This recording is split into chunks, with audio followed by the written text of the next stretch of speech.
We're back with another episode of the Lakers Fast Break podcast. It's Gerald Glassford coming right back at you here from Lakers Fast Break, Pop Culture Cosmos, where we cover the latest news and trends in pop culture each and every week, twice a week, wherever you get your podcasts, and on over 30 radio stations worldwide. Plus, also as well, of course, Game Source, Inside Sports Fantasy Football, also, of course, lakersball.com. Go ahead and check out Ox 1947. He's talking a lot of good stuff there about the Lakers at lakersball.com. Plus, also as well, the BDIs right there you see with the eyebrow are looking at you. They own SynBlades. SynBlades with the Y.com. So go ahead if you're in the Southern California area and you need a lawn transformed into something much more magical than it is today. Go ahead and check it out. SynBlades. SynBlades with the Y.com. Our good friends, Laker Tom and the guy in Arizona right now, giving us a shout out in the chat, Jamie Sweet.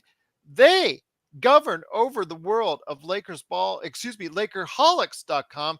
Go ahead and check out what they do today at Lakerholics.com. You know, of course, Laker Tom is so gleefully happy about what Rob Pelinka has done, and he will let you know why as the number one Lakers blogger. That's right there. And Jamie Sweet with those 5 things will argue why it's not entirely a perfect get by Rob Pelinka, but a pretty darn good one. And they'll both let you know why at Lakerholics.com. Plus, our good friend, Mr. Stone Hansen, Upside Swings NBA Draft Podcast.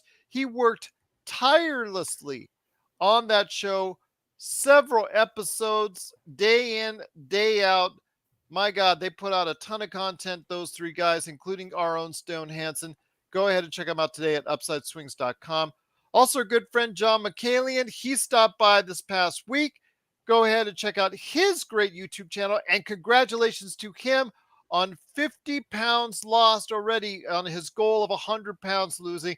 You'll go ahead and hear more about that. Plus, he talks a whole bunch of stuff right there for you at the John McCallion channel. And speaking of YouTube, go ahead and subscribe today. We have gone over 100 subscribers in the past 24 hours, our biggest boom ever on subscribers. So go ahead, please, if you have not yet gone ahead and subscribed, please go ahead and hit that little Joe with the beady eyes right there on your lower right-hand corner so you can hear me scream, yay, a subscriber. One more time right there for you at, of course, the Lakers Fast Break channel. I know Joe's overwhelmed by that.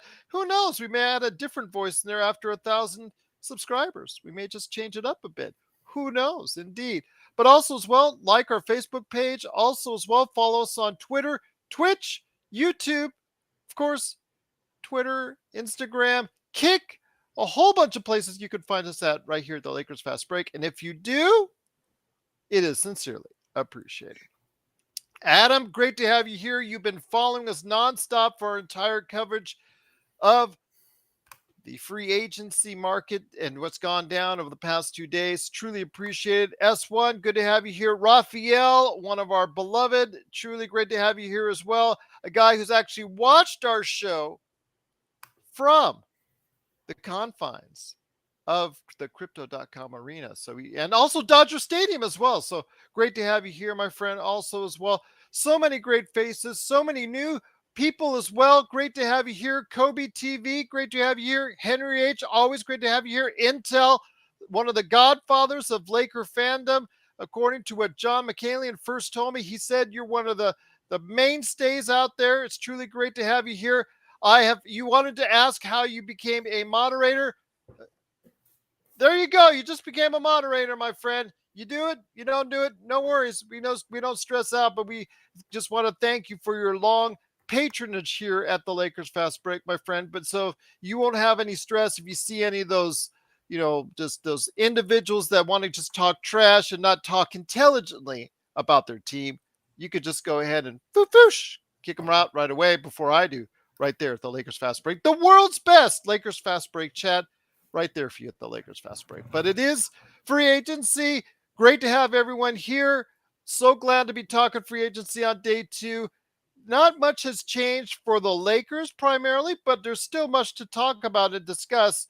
Still some major signings, extensions, still stuff going down after. And of course, there's still the prospects of where Damian Lillard is going to go. And what are the Lakers going to do with that last open spot that they're looking at? There's actually 2, but Most likely they're going to only fill up one of those spots.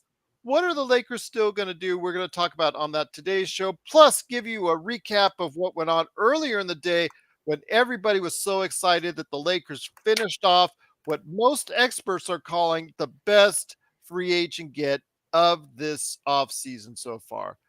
But it is the man behind SynBlades, SynBlades with a Y.com, and of course, lakersball.com. Go ahead and check him out today. It's Ox1947 at lakersball.com. It is Joe Soro. And Joe, great to have you here. I was commenting in our emails while we were away, and why I wanted to go ahead and mention to them is that the fact that we've gotten so many new faces, so many new voices is so much appreciated.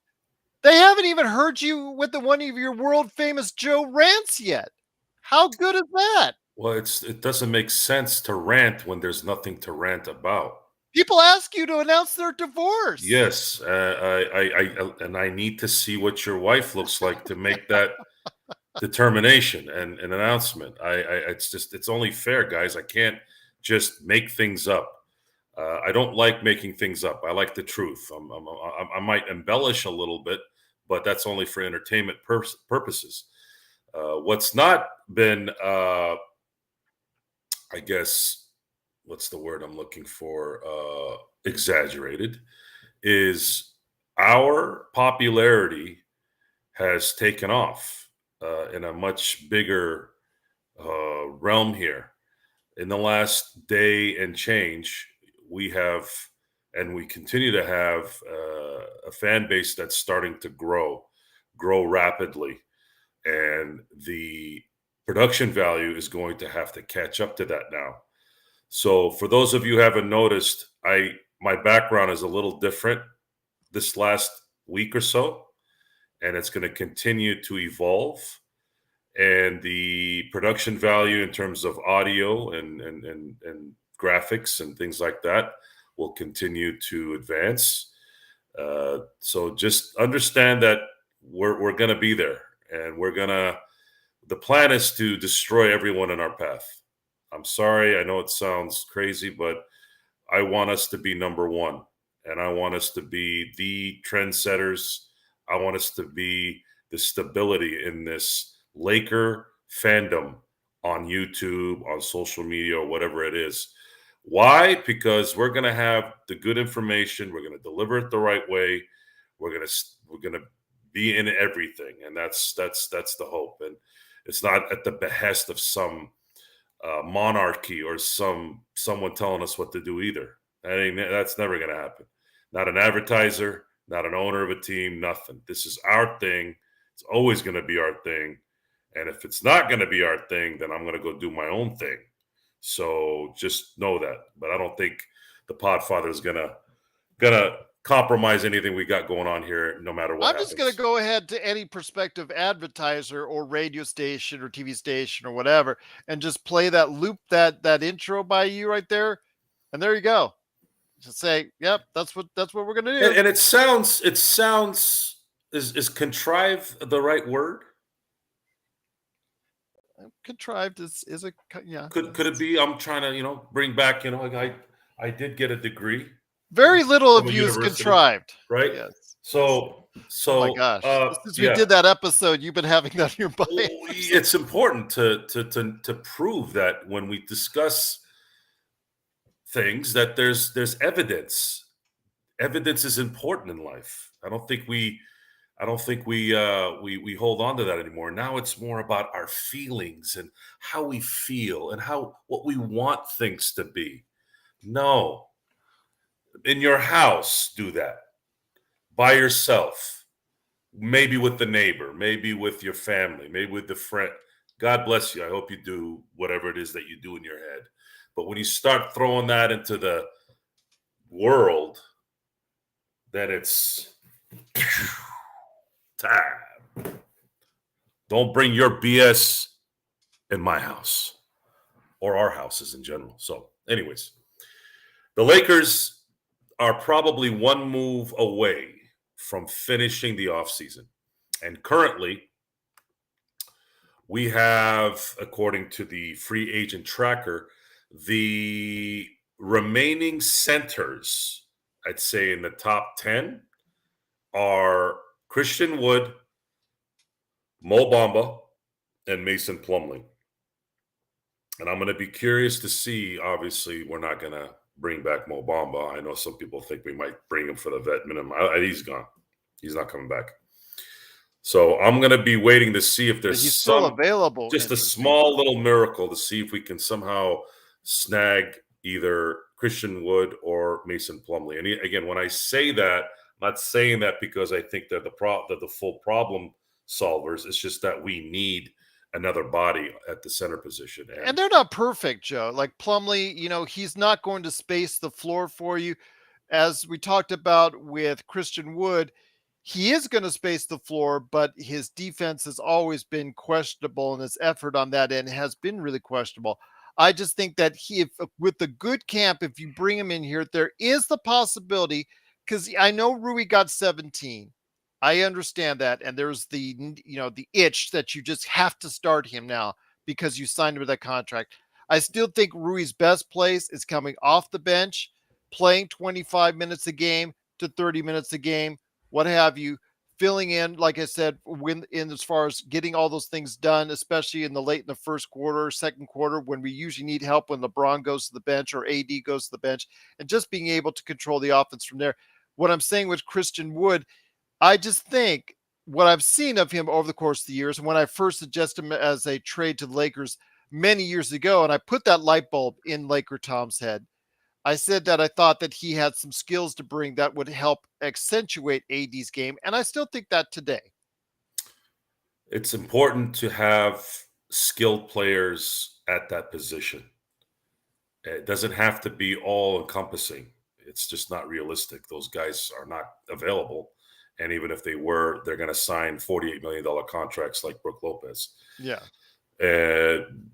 We have to have another body there. We are playing in a conference where the MVP and currently the best player in the NBA, Joe, and even Joel Embiid, if you're going to call him the best player in the league because he's MVP, then you also have another center. You've had centers win the last 3 MVPs. So the center position seems to have had a resurgence. So we're going to need to make sure, and you have the best center in the NBA in the West. At least from my perspective. So we're going to need bodies. We're going to need bodies to take care of that and at least supplant AD and not let him be the only guy that has to handle Jokic and 2 other guys that are running around. I don't think we're going to be able to get those guys at the vet minimum. That's why I think it's just going to be a problem. There's still room left. There's 6 or 7, I think. Yeah, but I think isn't that only for players that are bird right types or guys that you have? You could be correct on that. Yeah, I'm kind of iffy on the new CBA things. So many things have changed. I'm sorry, folks. I would love to. What is it? 616 pages. I wish I had time to read that whole thing, but I don't. I think if it was 16 pages, I probably could do it. But 616, that's like reading Obamacare. I just don't think anybody's going to read it. So always with the shot. I'm just saying it. You said it.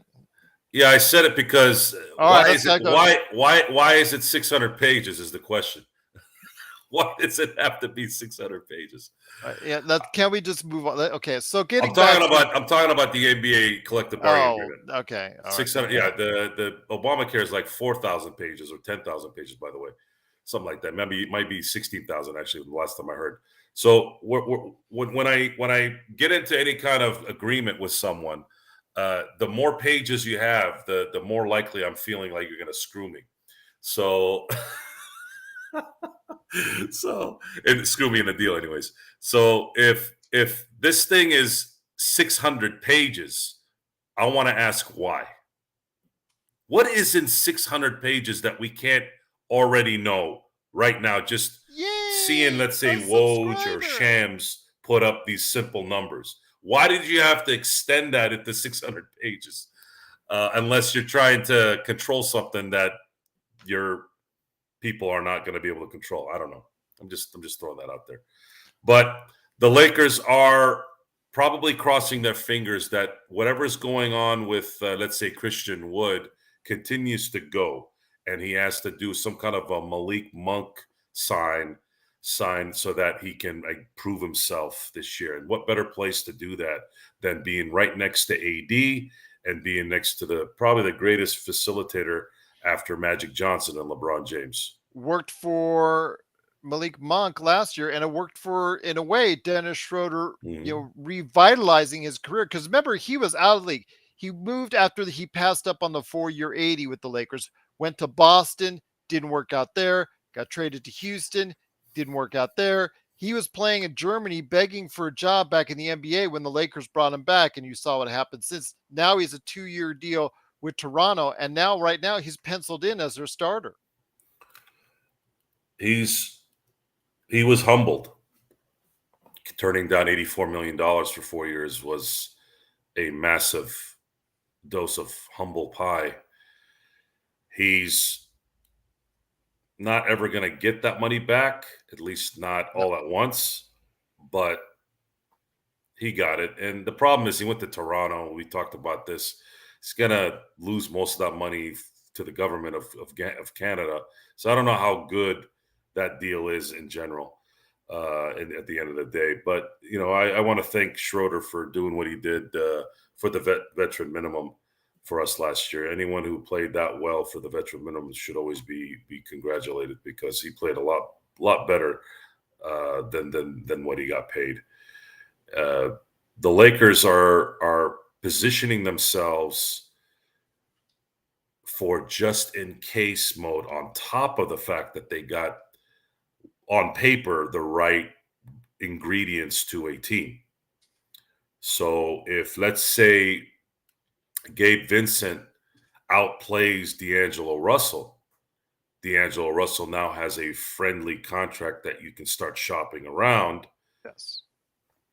And if someone prominent should want to come out or leave, it just doesn't, if it goes sideways with the Lakers. Or I don't think this team's going to go sideways, G. You always, just in case. They may have an injury issue, right? Yeah. But I don't think it's going to be, unless, of course, something ruptures, right? But that's in any situation. Yeah. So I'm not really even going to count that. If something happens that ends LeBron's season or AD's season, that's completely different. I'm talking about if LeBron is playing 60 games, if AD's playing 70 games in the regular season, I would be in shock if this team isn't winning 50 games with this team. There's too much depth. There's too much talent there that's going to mesh with those guys. And if you're telling me that this team was able to make the run they made and beat two really good teams after only being together for a few weeks, come on. I mean, you got to be kind of realistic in that, in terms of your prognostications on what's going to happen. By no means are we going to guarantee a championship, but they're going to damn well compete. And I still say that Denver's going to come down a little bit from their high, because Jokic is a great player who I believe got some relief this year. And he might still have the same numbers. He might still have the same effect in the game during the year, this coming up year. But I don't know if he's going to have that extra.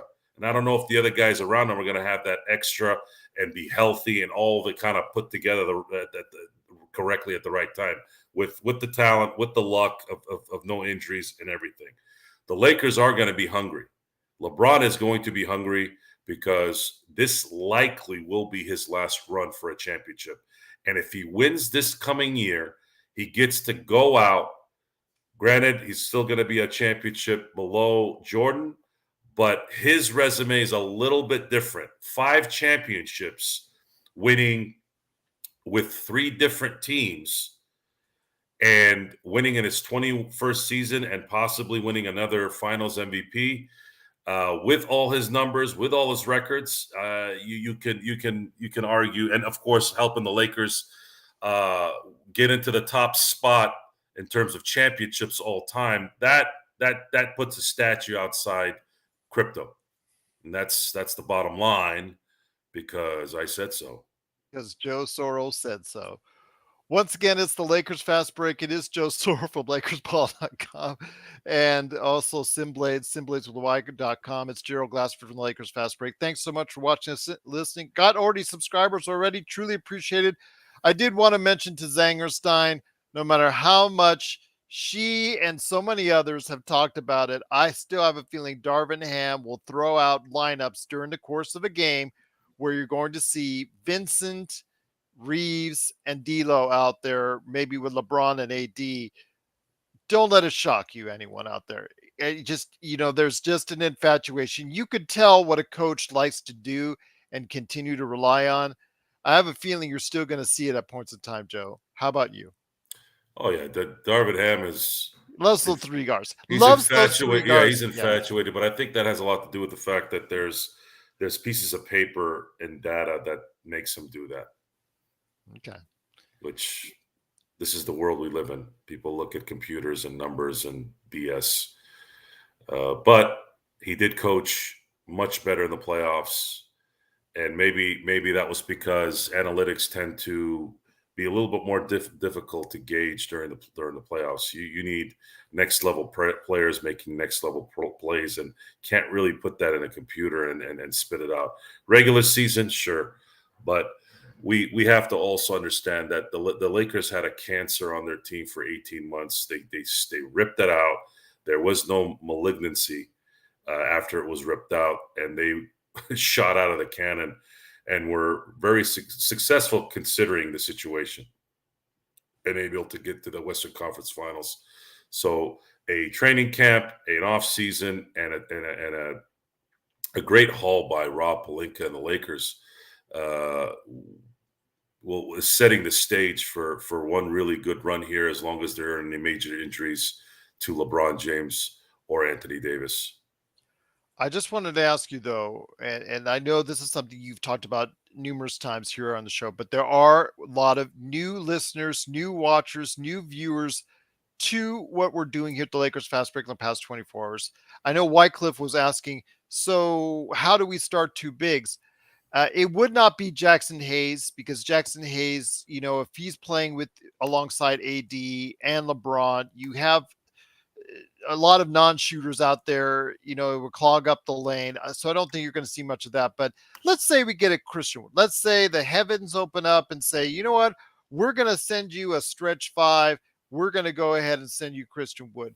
Why would be the reasoning why you would want Christian Wood or a stretch big? Let's say the Lakers may make a trade for a stretch big at any point in time. Why you would want AD moved over to the 4 to compensate for a stretch five type deal as far as that's concerned? Well, because I believe his skill set is best at the 4.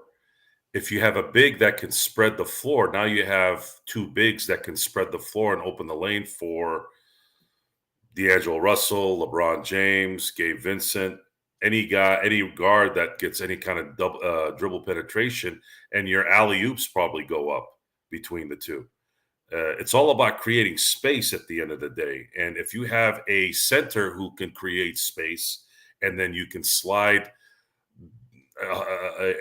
your best player in his prime to the other side of that space, why wouldn't you? Because now who are you going to guard? Are you going to double off Christian Wood, who can jump out the building? Are you going to double AD? All you need is dribble penetration at that point. Someone has to sag off and try to close off the lane. And if they do that, then it's either alley-oop or a jump shot. Jump shot maybe from 3. I don't know if Christian Wood has a good mid-range game. I don't think he does. No, but he's shooting 38% from 3. I mean, again, if you have your center making 38% from 3, you drastically change the culture of your team in a good way. I don't know if running up and down is going to work with LeBron James. Running him up and down for 82 games is not going to work. If there's a way where D'Angelo Russell can take that and run with it, literally, that would help. or Gabe Vincent. But Gabe Vincent isn't necessarily a get to the basket type of player where he's going to be better than, let's say, Dennis Schroeder is man-on-man defense. That's where he's going to be a benefit. And that's where we kind of suffered there against the Denver Nuggets. But then again, Gabe Vincent also struggled most of the series against the Denver Nuggets as well. But he didn't have AD behind him. Yes, I have a lot of respect for Bam Adebayo, but Bam Adebayo is not AD. A lot of working parts. I think chemistry needs to work. I also think Miami ran out of gas too. I don't think it was so much talent at that point. I think they made a huge disservice to themselves not closing out Boston at least in 5 games when they went back to Miami. I'm sorry. They when they went back to Miami in game 6, I think if they at least close it out in 6 instead of having to go 7, they might have had a little bit more gas to make it a more competitive series in the finals. But they just looked like they were spent. And Pat Riley type offense, Pat Riley type teams since the Tim Hardaway, Alonzo Mourning era tend to run out of gas towards the end. It's a habit of that. It's kind of the bittersweetness of this is the Heat way, but then the Heat way needs to close stuff out too, and they can't because they get burnt out. And I think Jimmy Butler also got burned out here. Roy, fellow Vegas individual, glad to have you here. Always love these new faces right here at the Lakers Fast Break.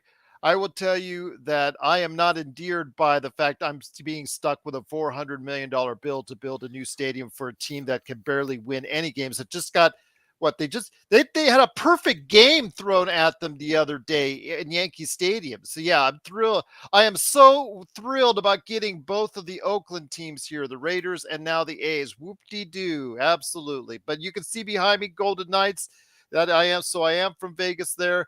And no, I will not change allegiances if the NBA comes here, which it will at some point in time. I'll always love the purple and gold because that's where I was born in LA, in Inglewood, right down the street from the Forum. So I do want to say that my love is always for the Lakers there. But it is the Lakers Fast Break. Roy, great to have you here. Big shout out to you. Yes, agreed with you on that. But you also had a good question as far earlier. I think you brought it up as far. I think I lost it in the chat. I'll find it. But Joe, I want to ask you this. When it comes to what we're seeing in the chat, a lot of the discussion bases around what the money is left for the Lakers. Not much in the way of space or money left, but we're still hoping out for Christian Wood. His name is still out there. Mason Plumlee is too. Not much left in the center position because quite a few of those backup centers went earlier today, like Dwight Powell, Alex Len. There were individuals from overseas were picked up. Dante Exum was brought back from the dead. Kidding. He's actually brought back from overseas. Also as well, Domantas Sabonis got, a $210 million, I did one of your faux pas, $210 million extension. My God, I remember the first year he played in Oklahoma City, they just stuck him out into the 3-point line and, tried to, he watched him shoot bricks from out there. Look into the player he's developed into a 3rd-team All-NBA player this year, although AD should have won that title. Your thoughts on this, though, as far as the day, as far as activity-wise for the NBA, and then what's your thoughts on what the Lakers can still do for getting that 14th guy? Reports have been public that the Lakers are looking for a big within that one of the last 2 spots. So there's no doubt the Lakers are going to get a big to fill that spot. Who it's going to be will depend on how the market finishes off here. I'm pretty sure that they'll take Plumlee or Wood if they can afford to pay those, or I should say, if those players take what the Lakers give them. And as much as I'm not a big, as much as a non-fan I am of Plumlee due to his inability to do the fundamentals like hit free throws.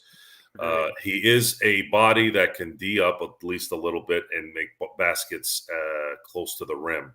It can make things a little difficult for Jokic. And you can't, beggars can't be choosers. At this point, the Lakers need to just get another body in there. And if you're gonna get Jackson Hayes and either a Plumlee or a Wood with AD, that is not a bad setup for what you can afford. Then at that point, you can go where it needs to go. You can go as far as you can go until maybe a player presents himself during the trade deadline, and then you have some decisions to make there if you need that guy or you want that guy. Jamie Sweet says, we've got a big family of blabbermouths here at the Lakers Fast Break. Yeah, we probably do, but So who's running out of gas? What was that? no, Wycliffe is hoping that we don't run out of gas. Our entire panels, we've got, of course, you, me, Jamie Sweet, who does come on the show. Of course, we've got Laker Tom, Laker Nick. We've got so many great voices. Of course, Stone Hansen. We've got so many different voices here on the show that come by and stop by. John McKaylen. He's hoping we don't run out of gas. I don't think so. No, running out of gas. No, this is a when you want to do something, you don't run out of gas. This is something we love to do. Sometimes time constraints can get in there, but that's the beauty of being like your if own. Somebody has to go to a party. I went and saw the Indiana Jones movie. Wasn't bad. Was it good? Wasn't bad. I think I thought it would be worse, but it wasn't bad. It wasn't obviously the first three, but not bad. No, one and three are great. I used to enjoy going to the theater and watching movies. Things have changed the last 5 to 6 years. I think there's a certain precedent that's set with a lot of the decision making on these films that I'm not in line with. It goes with the fact that and this plays into the factor of why being your own boss is always the right way to go. I'm about the talent. I'm not about making people feel good. If you want to feel good, stay at home and make yourself feel good. If you're going to be about doing a task, you better have talent. That's it. You better be able to execute that job. And that's just what it is. Just like the Lakers right now. I don't care where you're coming from. I don't care if you're a non-drafted player. I don't care who you are or who your family is. You do your job. We're about winning championships. LeBron and AD are your two great players who have already won championships, and we need more. We need at least one more with this particular era.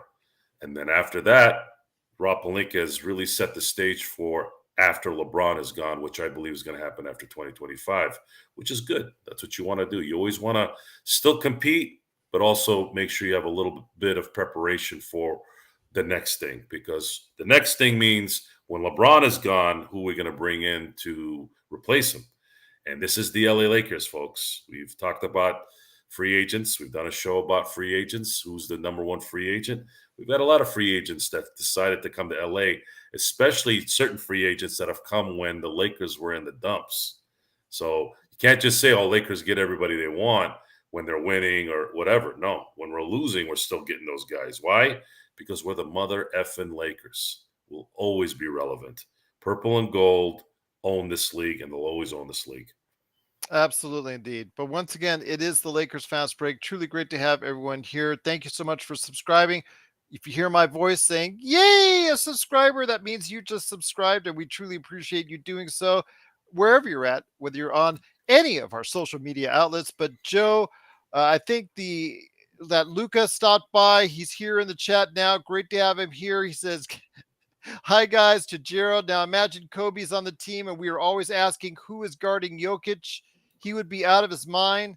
That speaks for how we trust this 42-year-old Bron. Well, Bron is 38, going on 39.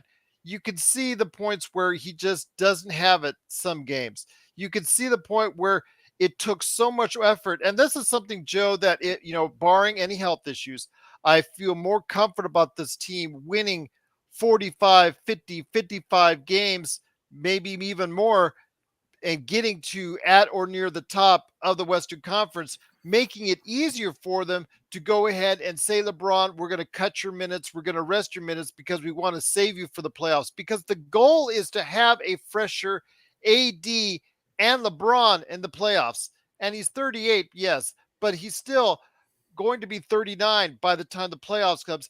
He is not the same individual he was before. We have to realize that. But in spurts, you even saw in the final game that first half, that was vintage LeBron. It was, and no one backed them up after that. Just Yeah. like no one closed out game 2 in Denver. That was the worst loss of that series, which is game 2. You could, if you steal game 2 from Denver, that series might change. That series might have changed. But it's unfair.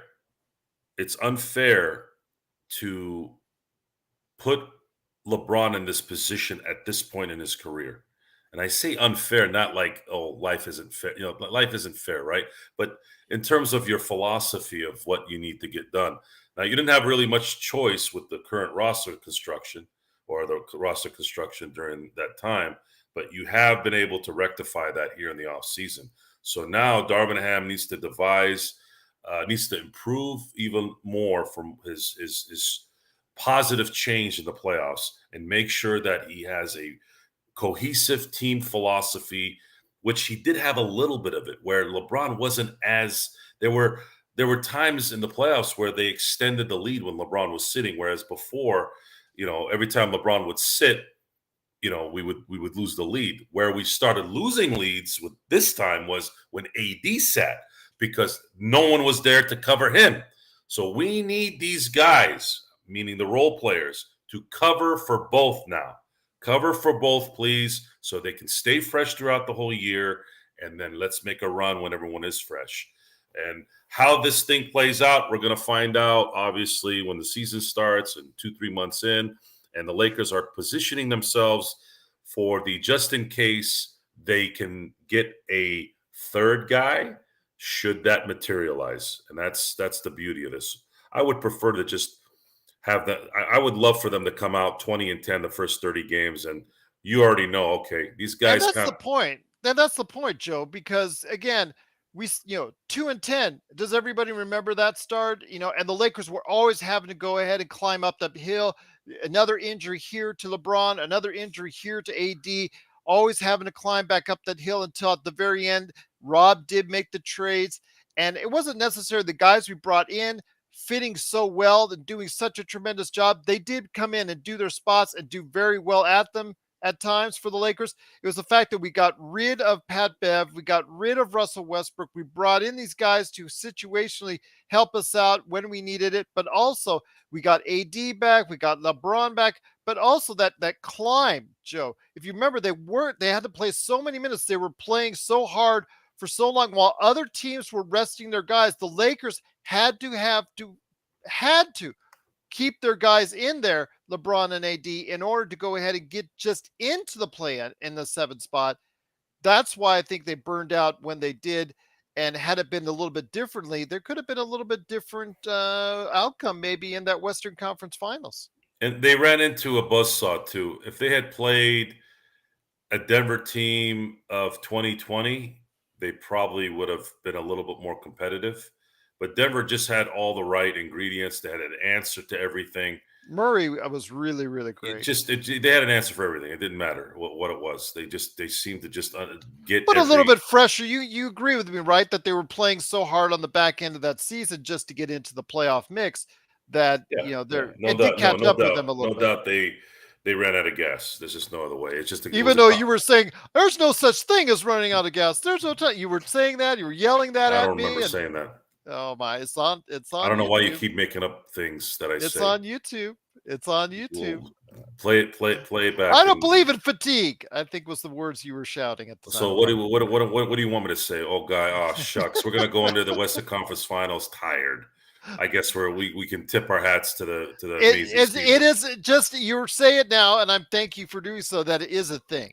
You didn't believe it was a thing before, but it is a thing. Yeah, I guess whatever, but I don't remember saying that. So don't put words in my mouth. I will, sir. If you got a problem, you know where I live. Unfortunately, I do. But also, I know where you work. And SynBlades with the Y.com. But it is Joe Soro there for you. Thank you so much again for watching and listening. Again, the Lakers did pick up Jackson Hayes early this morning, and then signed an extension, or excuse me, signed a new contract and re-signed both Austin Reaves and also as well D'Angelo Russell. Were you really surprised that the Lakers were able to sign Austin Reaves for the amount that they did? I am. However, there was a little bit of thought process where I'm going, is this one of those Laker fandom overanalyzing and overthinking the worth of a player they have? And your favorite sports guy in the whole world had mentioned that, I believe, a few days ago, Colin Cowherd. Ugh. He had mentioned, I know he's your template. I get it. He's been around a long time. He said the Lakers need to stop overvaluing Austin Reaves. And then when we got off the soap opera BS, I really sat down. I was like, you know what? Why would San Antonio be thinking about Austin Reaves? They just got Victor Wembanyama. They don't give a crap about Austin Reaves. That's our ego talking. Oh, the San Antonio Spurs are sitting around thinking about jacking the Lakers.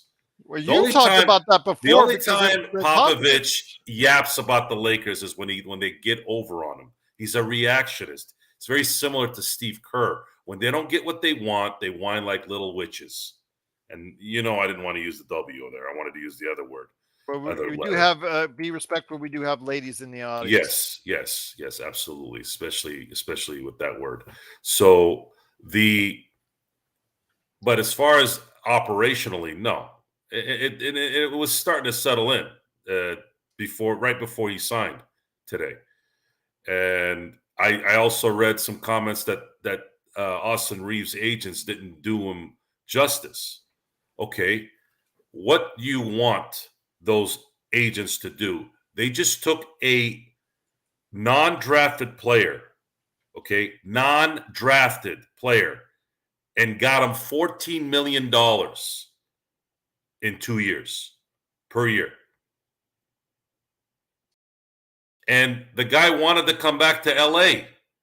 How do you know? Are you in the meetings? How do you not know that Austin Reaves says, look, I was making minimum money, way below minimum money, second round money. And now I'm making more money than the first draft pick overall in that same offseason. He's making more money. By what? 2.9 million more? 2.9 million more a year than Cade Cunningham. For those of you who don't remember who was the first pick in 2019, yes, I've forgotten sometimes, but I kind of reread some things today, and now I will always remember. So with that, the Lakers have built a culture since this debacle of craziness with the Russell Westbrook trade. They've built a culture back to what looks like more of what was in 2020. And now we're probably one really solid big away from probably being a favorite to win it all. So get ready for that. If they get a Christian Wood or a Plumlee, they are going to go up to that probably top 5 favorites in the NBA. As far as Austin Reaves, the parameters of his contract, how much is he being paid for in the first 2 years? Is it 12? 12 and a half? It's 11.3 and then 11.8. Okay. Maybe 12.1. I haven't had a chance to look at it because the one that I saw was based off the 99 and 4.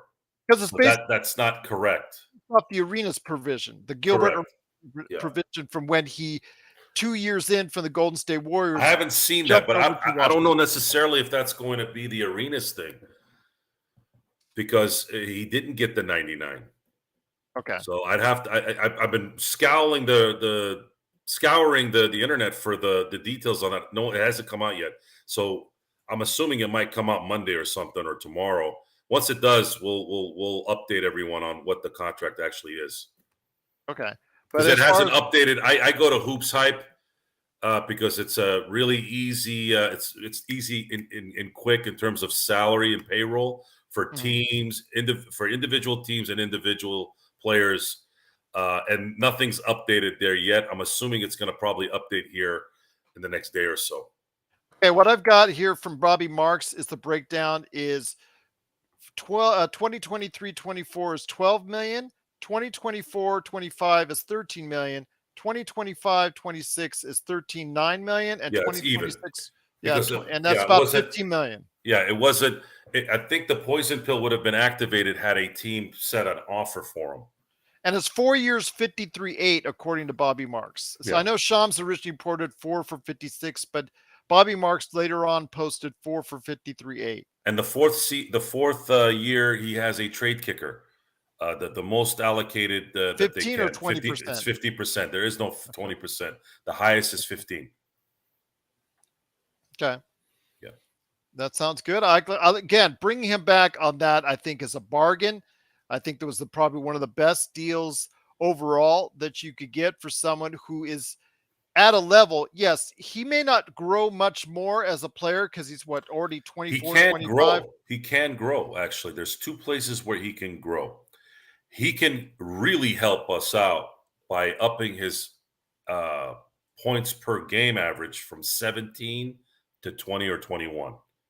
If he does that, that's going to help everyone out.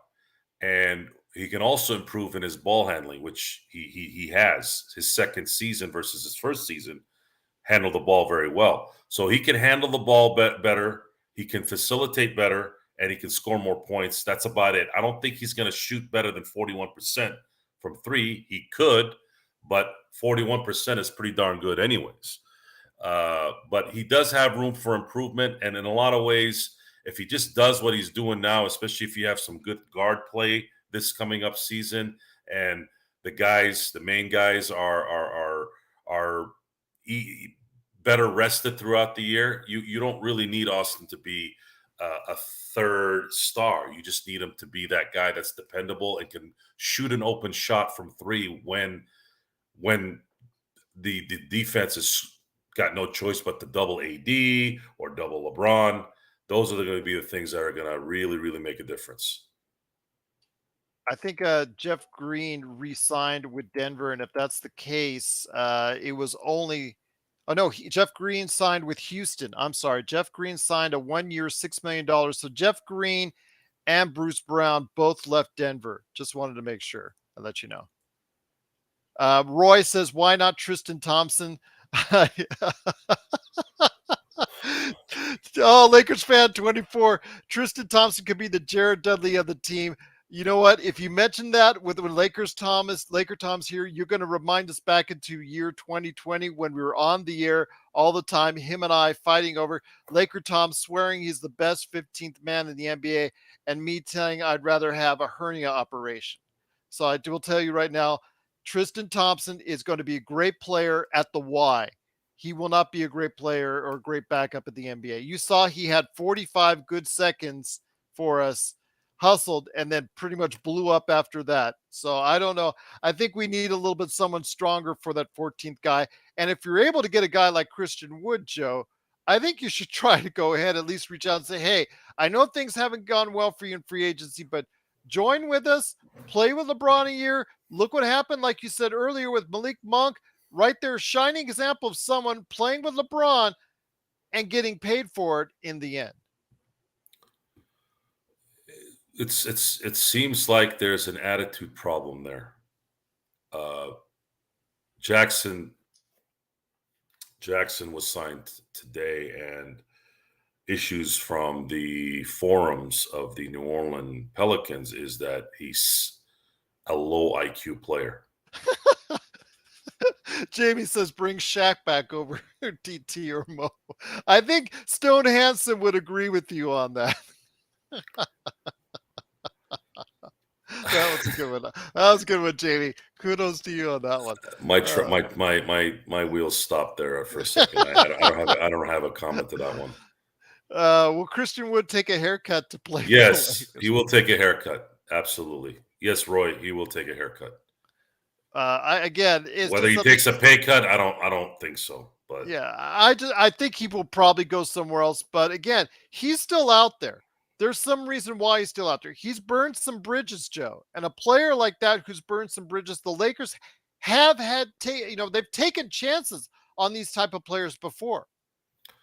Yes, Dwight Howard being the most recent and most impactful one. Dwight Howard had worn out his welcome in Houston, Atlanta, Charlotte, and I believe it was I don't know if he was with Washington when he was traded there too long to be a problem. But when they signed him, I was irritated. I go, why are we bringing this chump to LA? And that chump eventually ended up helping us win a championship and play Jokic at the time very, very well too. By the way, uh,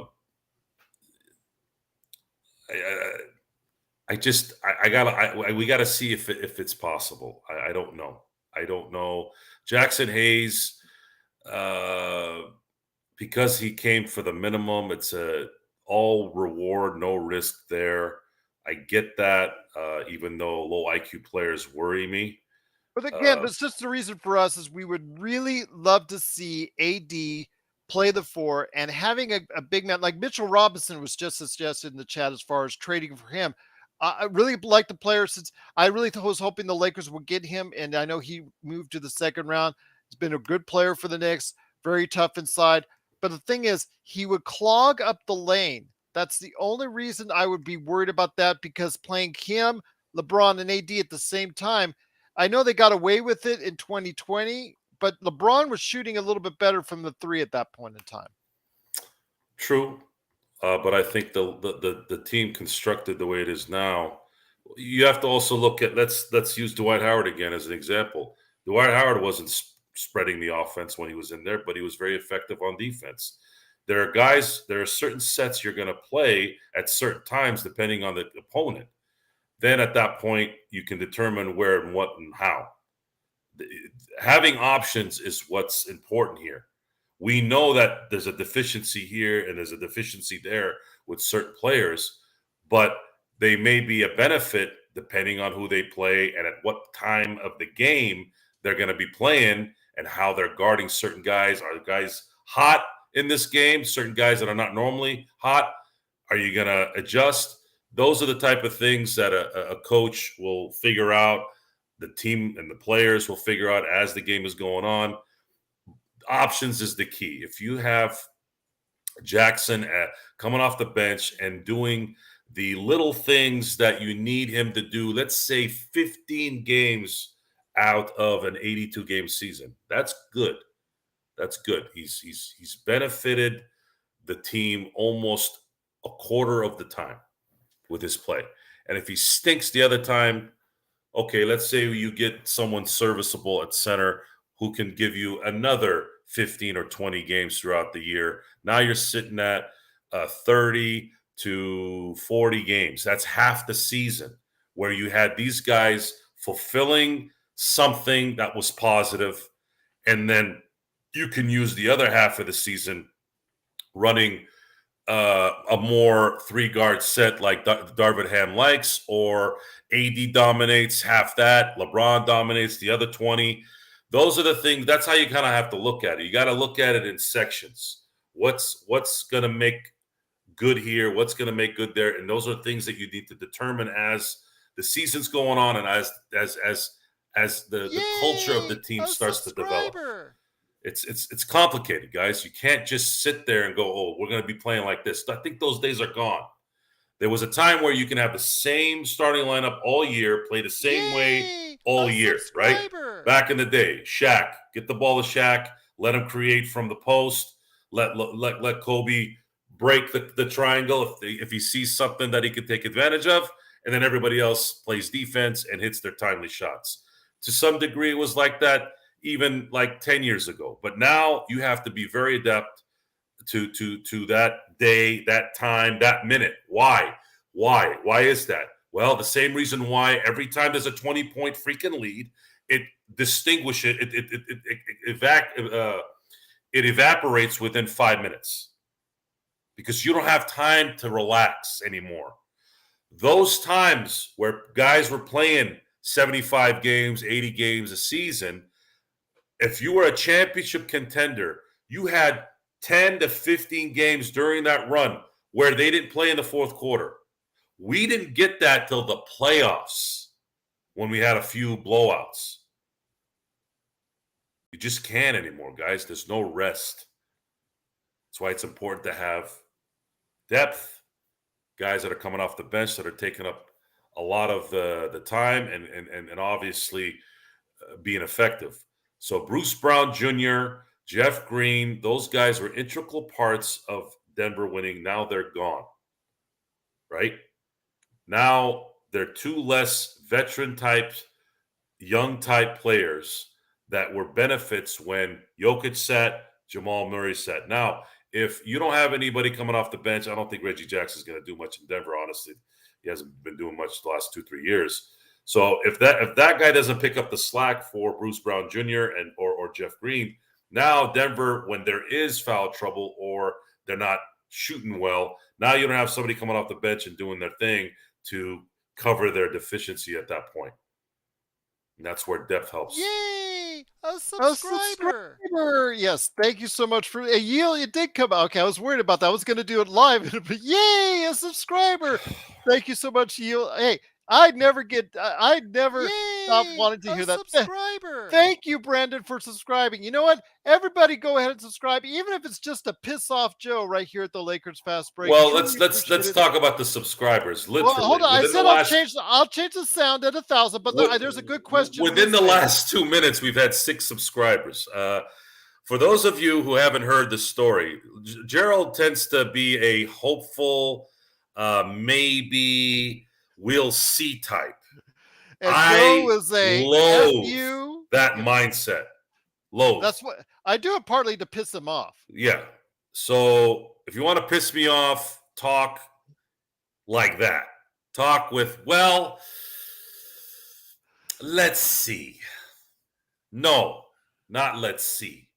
Do it. And it's doing right now. Since yesterday, I'm talking about June 30th, 2023, we have gotten 149 subscribers. We're smashing every record. So he's had to hear that 149 times. We broke 100 listeners at the same time, and then broke 200 in the same 5-minute window. Thank you, JJ. Right? Why? What did I tell Gerald months ago? I said, Gerald, keep doing the thing, and we'll get where we want to go. And what's the next answer? What's the retort? I hope so. I think we might. Let's see what happens. Give me that. Yes, we are steamrolling the Lakers podcast. It is Joe Soro, the effervescent one. He's just, he's just on it tonight, getting on me as always. And of course, I'm always giving him shots back. It is the Lakers Fast Break. We truly appreciate you being here. Thanks so much for watching and listening. If you haven't yet liked or subscribed or heard my magical voice when you hit that, please let me know so we can go ahead and get you the latest notifications on when we go live on the air with the latest Lakers Fast Break. Or if you like, follow and subscribe wherever you're watching us. It is truly appreciated. I wanted to get to a question that Liz had right there. She was having some reservations about Darvin Ham as a coach not being able to utilize this new roster. It's a deeper roster than what we even had after the trade deadline, in my opinion. So your thoughts on your confidence in Darvin Ham utilizing this roster properly? Oh, yeah, I have full confidence. He already showed that he understood how to adjust against 2 really good teams in the playoffs. He couldn't adjust in the Denver series, which I don't know necessarily that's considered adjustment because we weren't making shots and Denver was. And that's not something necessarily a coach has a lot of control over. There were plenty of open shots that the Lakers missed, and there were plenty of shots that Denver took open that they made. And this is a shot-making league. I've said that 100 times. If you don't make your shots, especially in that time, late and deep into the playoffs, you don't have a shot, pun intended. Luca is responding, said the problem is not the 3 guard lineups. And I that's not the entire problem. I mean, it's something that us as fan base really doesn't care for. It's usually not it's usually not a plus when they're out there on the floor. It usually statistically ends up being a minus for us when he does it, but we know he relies on it at times. Doesn't do it all the time, but yes, he does rely on it a little bit too much. But Lucas says it's about LeBron not being able to close the games. And, as going through the great Kobe Bryant, we all know the last second shots he hits and and we all know Michael Jordan. We all know these star players. They love and they live for the last second shots when, or at least down the stretch, hitting those clutch shots.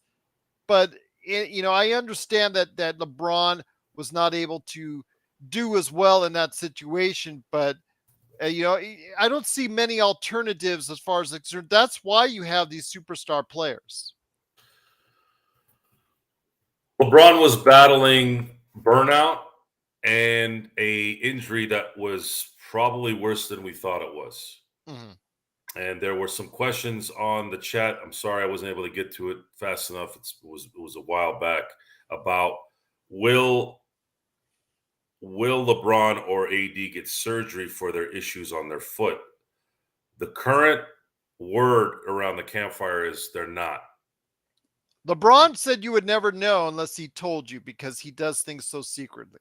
Yeah, he does that just to pump up his godlike mindset of himself. Just tell us, you're gonna Similar have to surgery or you. what? No, if I had a torn ligament in my foot, the first thing I do is try to. Did you see that when Kobe tore his Achilles? Yes. Like 2 minutes after he tore, he's like, "I'm getting surgery." You just save the bull crap. Just tell us if you're going to do it or not. If you don't want to tell us, then that means it's likely you're not going to do it, which it looks like he's not. He's got 2 more years left in the league. He'll probably just deal with it. The only way you're going to be able to make sure it's not a problem next year is more and more rest throughout the year. Rest. Keep him rested so that he's full throttle by the end. That's it. And as far as great players hitting the wall, even Kobe hit the wall. Even before. Well, he hit the wall 2014. He was having a little bit of a renaissance, but but he blew out his Achilles because the guy had miles and miles, and he plays rough and hard. LeBron kind of glides and he eases. He has a middle ground. Kobe only knew one speed, and that was tear your heart out and eat it every 5 seconds.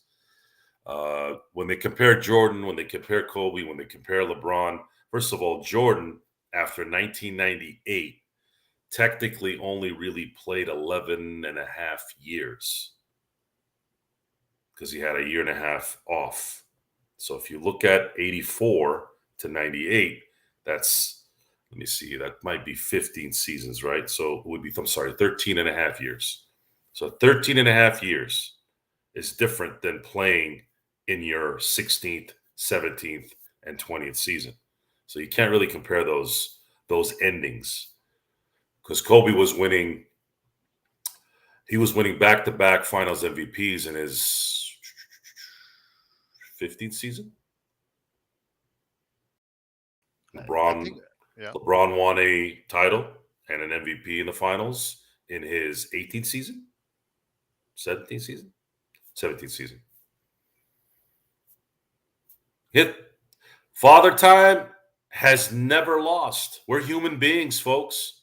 Father Time will never lose. We will get old and die.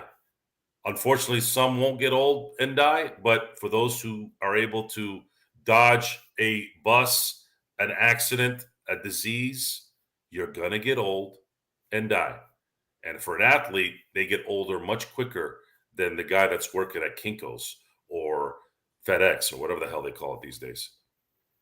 Once again, it's the Lakers Fast Break. It is Joe Soro from SynBlades and also lakersball.com. And this is Gerald Glassford from the Pop Culture Cosmos. And of course, right here at Lakers Fast Break. Thank you so much for watching, listening, everyone. Truly appreciate it. Roy says, who is the T-Wolves player who hit the wall literally in the playoffs? That's a good question because they really haven't gone far enough in the playoffs at this point in time. So you could say maybe Cat. I actually forgot Anthony Edwards was on the team for a while there. He disappears at times, and that's for your top player. That's not good.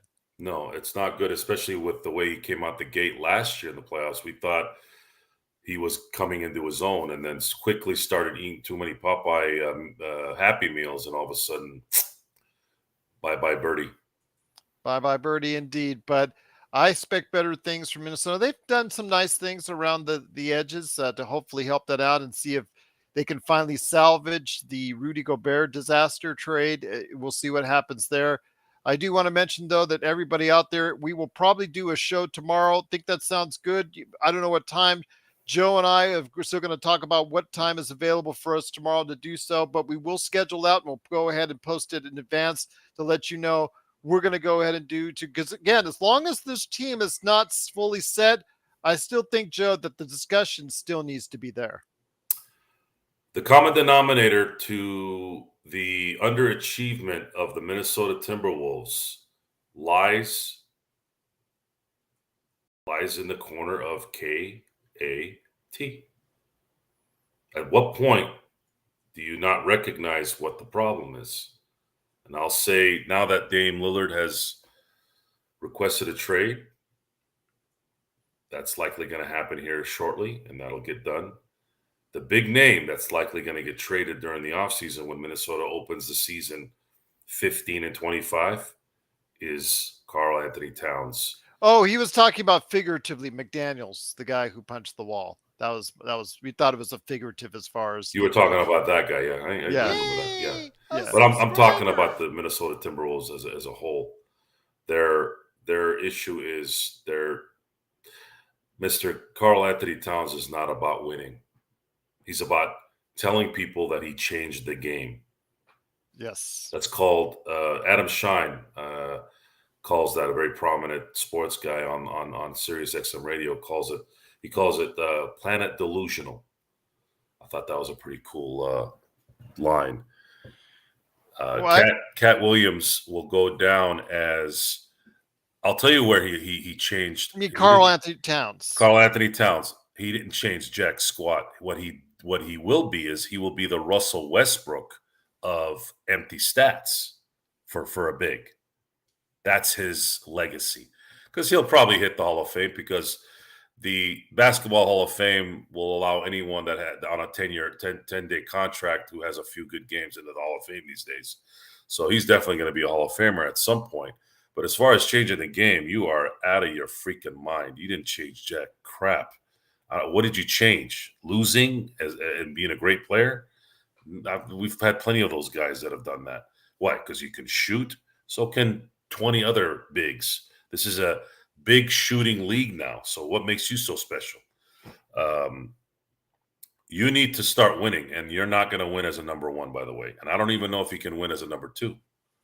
Number three, on the other hand, maybe. Hey, maybe you can come to LA. One question, Joe, I want to hit you before we head on out.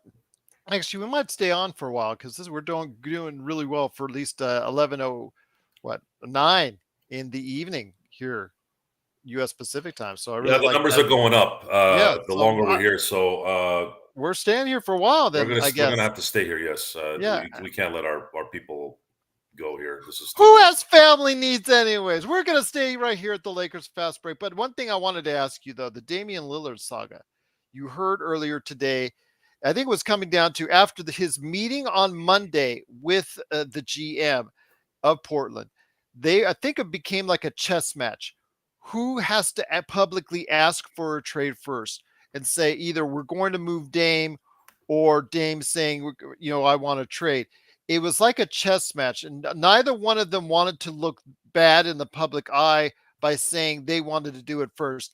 Well, I think the best trade options and the best trade partners and the best options for Dame and all that, it would have been so much easier had they all come to terms in the mindset, or Dame just said, I want to be traded before the draft, before the free agency, before all these contract signings. Now it's going to probably be a little bit harder for at least the short term until everything washes out. Maybe, he will still have to start, with Portland, but it doesn't sound like he's going to. He really wants to trade. Miami is still probably his favorite destination, but do they really have enough to go ahead and get Damian Lillard? Miami? Yeah. There's no doubt he's going to Miami in my book. Yeah, but again, what does Portland get back in return? Doesn't matter. Portland is stuck. It does matter. No, it doesn't. It doesn't matter. I'll tell you why. The Portland Trailblazers already have a zero destination culture. No one wants to go to Portland unless they're going to get overpaid like Jeremy Grant.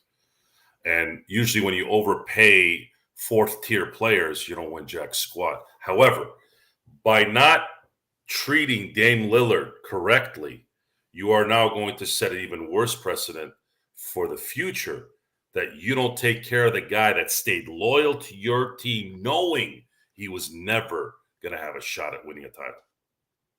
So you better accommodate him. You better accommodate him. Try to get the best deal you can, but you're going to have to eat it on this one. You're going to have to send him somewhere, accommodate him, and keep your reputation as a team that says, look, he was loyal to us. We're going to be loyal to you, Dame. Send you where you want to go. We're going to take a lesser deal because we want to show that we love our players. We couldn't get it done together, but we're going to try to help them out in getting it done in Miami. I just think it's going to be hard because Portland, if they're playing hardball and they're saying, well, yeah, we want to make sure we get something good in return. Right now, Miami does not have enough assets to go ahead and do just that. History says a talent like Dame Lillard will never get equal value for him. Okay. Never. Yeah, and it's no matter how much you want to talk about. Let's use the Lakers and the Pelicans as an example, guys. I said this on the earlier show. The Lakers not only won that trade the moment it happened. Okay, they won it the moment it happened. They hadn't even won a championship yet. When they won the championship, it became 100% plus another 10%. It was already 100% before. It was 100% plus. Then, to add insult to injury, we got Jackson today. Jackson was the 8th pick in 2019. Originally, the pick that went to New Orleans from the Lakers, that New Orleans sent to Atlanta, and Atlanta selected Jackson. And now we have that guy. We essentially have the 8, 9, and 10 pick from that draft. Cam Reddish, Jackson, Rui Hachimura. At some point, like you said, like them apples. Portland's probably just going to have to give in and accept the hero trade or get a third team involved.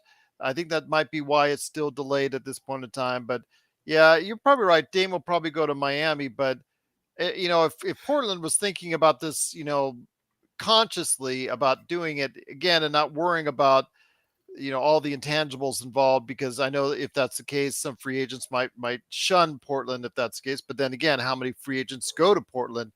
Not that many. Jeremy Grant did, of course, and he's been lucratively rewarded for it in the long run. But, I really think that you should look for this team has only one chance and opportunity to get a massive haul in return. It will never equal Damian Lillard, but they should try to do what they can to get as much as possible.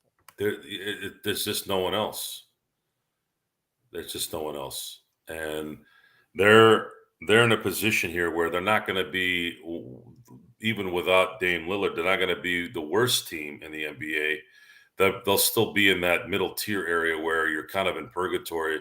You don't get a high enough pick, but you're still winning a little bit, but you're never going to have a chance of getting us another superstar, especially of Damian Lillard's caliber, and possibly a second guy that can actually compete and be a title favorite. Portland is screwed. There's no other way to go about it. And you can call it bad management. You can call it bad luck. Their futures. A subscriber. Thank you so much, Andre, for subscribing. Truly appreciate it. But their future is going to be a lot better. Shaedon Sharpe and Scoot Henderson, especially Scoot Henderson. I've seen him live play against Victor Wembanyama. I've seen him on the court. I really think that's going to be a star backcourt. Not right away, but in time, I think it'll be one of the best backcourts in the NBA. In time. Sure. If Scoot puts in the work, doesn't do what John Morant's been doing lately, he'll definitely be there. And that's the only thing that'll hold Scoot back is bad brain activity, which seems to be rearing its head again, guys. A lot of these NBA players are making stupid decisions. It's not usually basketball related. It's usually trying to show up that they're ballers off the court. Guys like Zion Williamson, guys like John Morant. Uh, all this teaching, all the resources that you can have where you should pay attention and be careful. At the end of the day, the person's going to make the decision and they should be held liable. I don't want to hear about how when you were 12, somebody did something to you and all of a sudden now you got to go a certain way.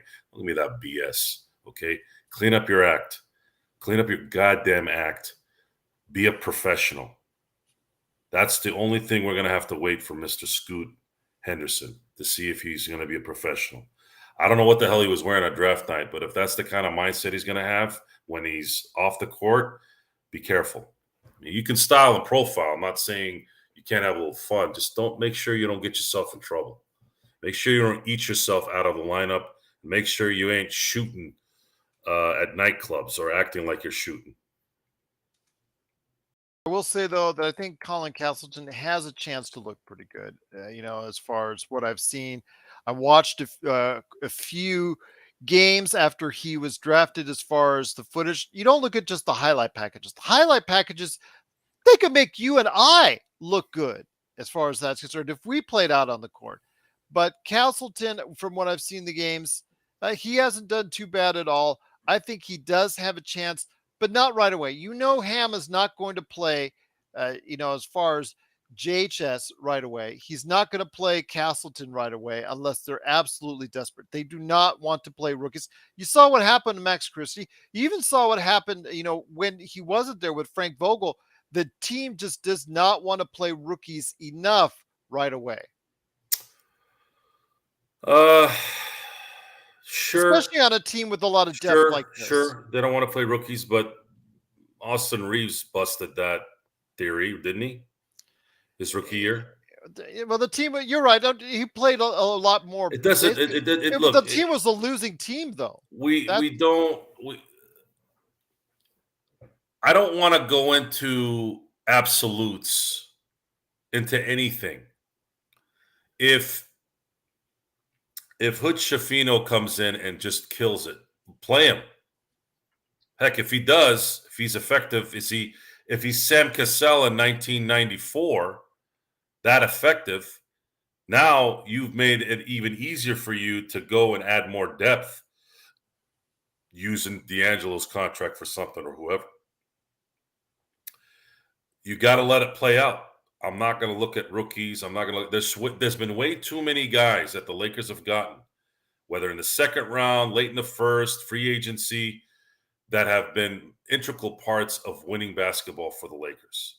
So I'm going into the season. I'm going into this training camp truly looking at every player trying to earn a spot, other than LeBron and AD, because and obviously Austin Reaves, because they're. That's what this calls for. I want the best players there. I don't care if you're a rookie. I don't care if you were just drafted. I don't care if you weren't drafted.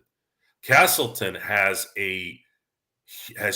huge potential to be in the kind of center we want. Someone who can throw outlet passes, someone who can rebound, someone who's smart. Absolutely. This is what I've heard. I haven't seen him play yet, but that's what I've heard. Maybe that'll be our guy. Who knows? And I wouldn't be surprised if it is, because the Lakers have a track record where they've been developing these guys. Is it Phil Handy? Is it the scouting department? Is it the fact that they've been playing with LeBron and LeBron enhances their games? Sure, could be a little bit of all of it. Bottom line is, the Lakers have set themselves up for success. Now it's on the players. You can blame Darvin Ham this coming year if he's got bogus lineups. Sure. But I'm going to be looking at the players. We need to hold the players accountable more often than not. Too many firings of coaches in this league. Stick with continuity. And the Lakers are doing that. They learned a lesson from the Russell Westbrook trade, And I have said on here, on the record, that I think I went a little overboard even in being a snide, upset person during the time, calling Jeannie a circus ticket seller, calling Rob a shyster practically. And for me, every time I did say that, I knew I was angry because I'm sitting there, I'm like, well, if Kobe liked this guy, why is he so bad? Right?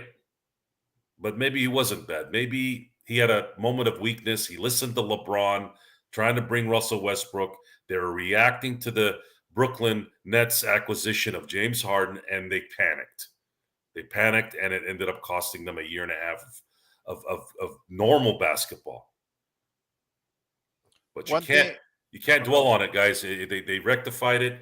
They made a run here, and now Rob had probably his best offseason where he didn't just get handed AD and LeBron the year before. He earned this offseason should they be successful next season. Once again, it's the Lakers Fast Break. It is Joe Soro from SynBlades, SynBlades with a Y.com and lakersball.com. It is me, Gerald Glassford from the Pop Culture Cosmos. And of course, right here at the Lakers Fast Break, I actually, it was a good question in the chat that was asked about the development of AD. We've been waiting for AD to take over that mantle as the number one guy on the Lakers. And we were hoping it would happen last season, but we thought at times it did during the playoffs, especially in the early rounds. He was the main guy to look at, and he was the great source of what we were doing as far as winning and advancing in the playoffs. Your thoughts on him doing that on a full-time basis coming up next season? Do you think it's time, or do you think it will be time for LeBron to finally go ahead and become the guy that's a 1A instead of the number one guy? I don't know. I don't know if LeBron's game ever will be a number two, let's say. It's just not, he's too great of a player to ever be a number two. So and he's a unique star. He is a facilitating star. I mean, would you ever say Magic Johnson was a number two when Kareem was winning MVP in 1980? Or when James Worthy was winning Finals MVP in 1988? Or when Kareem won Finals MVP in 85? When you look back in that time, let's say 1980, Kareem Abdul-Jabbar hadn't won a championship in 9 seasons. Magic shows up, they win a championship. Magic wins MVP. Magic, 2 years later, when he was injured in 81, they got bounced by Houston in 3 games. At that time, they had a 3-game series in the first round. He heals up, comes back in 1982.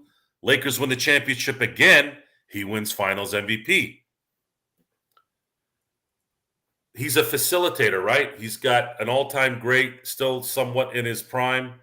They end up getting James Worthy that summer as well after winning a championship. What is a number two? What is a number one? It depends on the player. It depends on the uniqueness of their skill set. And there's a lot of players that have played like Michael Jordan and Kobe Bryant and that shooting guard type guy. Not as good as those guys, but that kind of mentality. You don't get a lot of guys like LeBron and Magic Johnson. Those guys are once in every 3 generations because you had Oscar before Magic, right? And LeBron is in a situation where I don't see him being a number 2. He's just going to be different. It's going to be a different process for him as he finishes off the last couple of years of his career. Where AD was really showing an MVP mode was that 22-game window. What was it, in December before he got injured? If he can do that for 70 games, he might win MVP. He might be an MVP, definitely a Defensive Player of the Year. And that's a question we've been asking for the last 3 seasons. Can AD play a whole season? We haven't seen it yet. We haven't really seen it, except the 2020 season as a Laker. And that was that one was a little skewed because it technically was almost 2 seasons because of the gap between the COVID shutdown. One thing I want to ask you though on the team now, after all these great signings by Rob Pelinka and everybody's talking about this, how the Lakers are doing so well at the free agency, the best team so far in free agency, A plus from Bobby Marks. Zach Lowe says how great, number one team in the offseason. My question for you, one of those players that we picked up is someone that's been a long favorite of our chat room, the best Lakers chat room that's out there, that is the Lakers Fast Break, and that is Cam Reddish. Now, Cam, we've had this before, Joe, where it's this promising guy, Kendrick Nunn, Lonnie Walker, you could even say Malik Monk to an extent, had some promise coming to but just wasn't fully realized from wherever he was coming from. Had a chance to go ahead and get that opportunity with the Lakers. In some cases, it's worked. In some cases, it's not. Cam Reddish has some, with all the explosive ability and athleticism, he has some serious flaws in his game. Still only shoots 30% at best from behind the arc and also plays iffy defense at best. So I want to hear your thoughts on this, my friend. He's been to 3 teams already in such a young career. This is probably one of his last major chances and opportunities to go ahead and reroute his career in a positive direction. What are your thoughts on Cam Reddish? You and I have not been very high on him. He's a great guy to look at on Twitter, but then you watch the overall 4 quarters and not always see what you like. I would never work for ESPN, Roy, not at its current construction. I would have loved to have worked with them or for them in the 90s. ESPN in the 90s was the golden years, the prime. It was like the attitude era of wrestling. It was the best. You had the best talent doing that work. I mean, from every end, from college football to pro football to the Dan Patricks and Keith Olbermans and Stu Scotts. You had talent in every minute of that show and those shows. Absolutely great in the 90s. And then slowly it started to deteriorate because, unfortunately, in society, pressure of BS tends to start shrinking the quality. And I'll leave it at that. As far as Cam Reddish and Jackson Hayes are not your typical chance players like a Malik Monk or a Lonnie Walker. These guys have stupid habits that they're bringing to LA or have had before they're coming to LA here. And we're going to have to find out, are they going to continue to have this stupid habit making a problem for themselves? That's what we have to see. So where do you think that he and Taurean Prince, who was also signed, him signing to a $4.5 million extent, as far as this contract, 1 year for him, trying to resurrect his career after he was cut from his $10 million contract in Minnesota. Where do you think those guys stand, and what kind of contribution do you think they'll make? It just depends on how much playing time they have. Where do you fit them in so they can get that? I don't know. I don't know at the moment. I really don't. Someone like Cam Reddish, someone like Jackson Hayes, Prince. Where are these guys? They all have kind of different skill sets in a lot of ways. What is Cam Reddish going to do if he's playing at his optimum mental level? Let's say, because his physical is good, right? Same with Jackson Hayes. Jackson Hayes will be the perfect alley-oop defensive guy, right? That's it. But he's not going to likely play good pick and roll offense. He doesn't have that maneuver. He doesn't have good footwork. So he's got to be the basic guy. He's got to be the guy that kind of does a little bit of the highlight stuff to get the crowd going and get the team going in spots. Cam Reddish, he's kind of the forward version of that, right? You don't know really he's gonna give you. He yaps a lot, saying he wants more playing time, but then when he gets playing time, he doesn't do what his mind is thinking he can do. Prince, I don't know Prince that well, Gerald. I haven't really watched him play that much. He's a little bit more level-headed in terms of the mental focus than, let's say, Reddish and Hayes. But we're going to find out if LeBron can bring something out of there. And I say LeBron because Rui Hachimura had that same rep, right, where he just wasn't consistent. He was kind of starting to look like a bust as a ninth pick overall, or was it 10th pick overall in 2019? But then that DNP humbled him, and finally probably was contemplating his life a little bit in the NBA and said, "What am I doing wrong?" And LeBron reportedly gave him some advice, and everything changed. And sometimes that happens. Sometimes your professionalism doesn't come in right away. You have to get slapped a couple times, because you have to imagine these guys are all stars from the moment they're 13, 14. So they're stars from that moment till they get to the NBA. The NBA will humble you. Professional, the professional league, especially the top professional league, the NFL, NBA, Major League Baseball, they will show you that your talent is just like everybody else's, especially at the beginning. And that's kind of my answer to that. I really don't know. Great question, though, by Henry is, of all the signings for all the new guys that are coming onto the team, who has the biggest upside From the new signings? for the new signings? Because obviously one of the biggest upside, overall. Probably Gabe Vincent, because he's actually going to bring something that we really need, which is on-ball defense. And I think that's when you can play defense, you'll always have value. So if his offense sucks, he's not hitting better than 33% from three, yes, it'll suck. But when you're going into those defensive sets and you know that he can stay in front of his guy, there's always a benefit to that, especially if you have AD covering you as well. AD doesn't have to worry as much about his guy having AD doesn't have to worry about leaving his guy, because dribble penetration is killing the guards.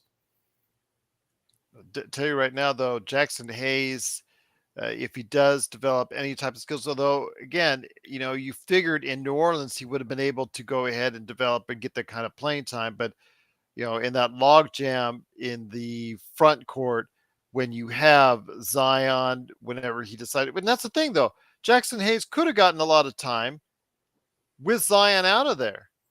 What happened? He played less, as far as minutes are concerned, than he did in this other two seasons. No leadership there. Zion Williamson is banging porn stars and eating every plate 5 times over.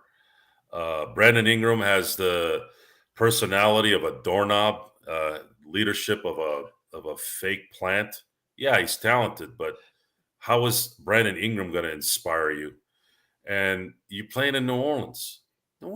Louisiana doesn't give two craps about basketball, at least not the NBA. I know this because I have friends in Baton Rouge. They don't even know there's a team there sometimes. I don't know why the hell they're in New Orleans. Not only that, they've had 2 teams there, the New Orleans Jazz and the New Orleans Pelicans / Hornets / whatever. At what point are you going to learn that they don't care about basketball over there? Zion Williamson, when he was watching the cards being undone, when he saw New Orleans as the first pick, it was right there that he said, "I'm out of here. I'm out of here in 4 or 5 years, unless, of course, they give me a massive contract extension," which the idiots did, and now you're going to have to trade him to get rid of him. But they didn't want to trade him. So now you have a situation where... Because they need to sell tickets, right? By having Zion there, they sell tickets. They're not concerned about winning. Remember I told you about Pat Riley? When he makes a mistake, he doesn't sit there and dwell on things. He solves the problem, because indecision is bad for business. It's bad for winning. Make a decision. Zion has made a decision. He doesn't care about your franchise. He wants to eat gumbo and In-N-Out or whatever it is that's popular over there. That's what he wants. I'm not sure In-N-Out stretches that far. It may. I'm not sure. I'm not in the Louisiana area. When you make It's that here kind in of money, Vegas, he probably has it delivered. It's embarrassing, man. It really is. It's embarrassment. Well, the thing is, New Orleans, I'm sure, probably had the chance and opportunity to go ahead and offer him for Scoot, and nothing ever got done. I'm pretty sure it was on New Orleans end that they didn't want to go ahead and give Zion up because they still see the potential what he can do if he's actually on the floor playing consistently. If and ifs and potential. At some point, 4 years later, you're still thinking about ifs. What has he done that's indicated any unifs? Yeah, In-N-Out, I didn't think. Yeah, good. Thank you, Yeel. In-N-Out is not that far out east yet, although they could be if they want to be. They're very strict on exactly how far they go out of franchising or anything like that. So, yeah, eventually I do see them to go out that way. But yeah, it is In-N-Out seems to be a lot what people talk about here on the West Coast. But it is the Lakers Fast Break. It is Gerald Glassford along with Joe Soro, my good friend. So overall, my friend, you're giving them an A. I mean, you had talked about giving them a B this time last night. That was your initial grade, but you saw the next day, and you already had contingencies if the Lakers re-sign D'Lo and they re-sign Austin. You had no idea about the Jackson Hayes signing that would happen. That would be a great deal for you to get them in A territory. So reflecting on it 24 hours later, what is your grade right now for the Lakers? A minus, and I feel good about it. If they get a starting center, A plus on paper. Well, there's only really one starting center left that's out there that could start at center. There's two. Whether Who he was would the second start, one? whether he would start or not is Talking about obviously Plumlee. yes. I'm not the coach, but I would strongly support if you're able to get Plumlee or Christian Wood, you have to start those guys and have Rui come off the bench. Okay. You have The to only thing set. is, though, Yeah. the spacing would be rough when you Not don't if Christian with Wood's Plumlee. there. If Plumlee, yes, which is why I think he wouldn't start. I think they'd start AD and maybe put in Plumlee at 6-minute mark in the first quarter. I don't know. But where does Jackson Hayes comes in if that's the case? He just he's the legit backup. He's the backup to, let's say, if it is Christian Wood, he's playing 15, 20 minutes a game, backing up Christian Wood. Okay. I'm asking. That's why, again, because the reason why Jackson Hayes came here maybe is for the opportunity to go ahead and resurrect his career. So AR, they don't have the money, correct, but there's caveats in the Christian Wood situation. He's been on 7 teams and he's worn out his welcome everywhere. He seems to have a mental issue somewhere with these teams. And he hasn't been signed yet. You're talking about a guy that averaged 17 and to show you guys that this isn't the first time that we've discussed a talented player that's playing for the minimum who's come to LA. For those of you who don't remember, what did Rondo play for in 2020? Good point. The minimum. Rondo was the 3rd best player on our team. Rondo closed out the finals. Rondo was making 3-point shots like he was Ray Allen. But he had worn out his welcome everywhere he was up until he got to LA. So there is a track record that guys that are not doing well from a chemistry standpoint on other teams, not just 1, not just 2, 3, maybe even, they come to LA and things settle down. I still think Rondo would have been a very good coach. He had those. He's not. He is a good coach. There's plenty of good coaches, and he would have been a great coach. That guy would have made people cry. He has no shot of coaching these pansies now. No shot. He would make them cry. He would be fired after a year. Could you imagine Rondo yelling at Trae Young? Trae Young would turn into a cocoon. He would go in reverse. He's a butterfly that would go into reverse. I still think he'd be a great coach. Rondo made badass players cry. You want him to you want him to discipline these pansies? Come on. I would. I'm sorry. If I'm I understand he has the domestic issues, and that's obviously still something that he has to deal with. Who? But Rondo, I He think has there was domestic issues?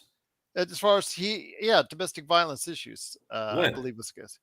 Happened when his time in Cleveland at the tail end of his career. Huh. I didn't know that.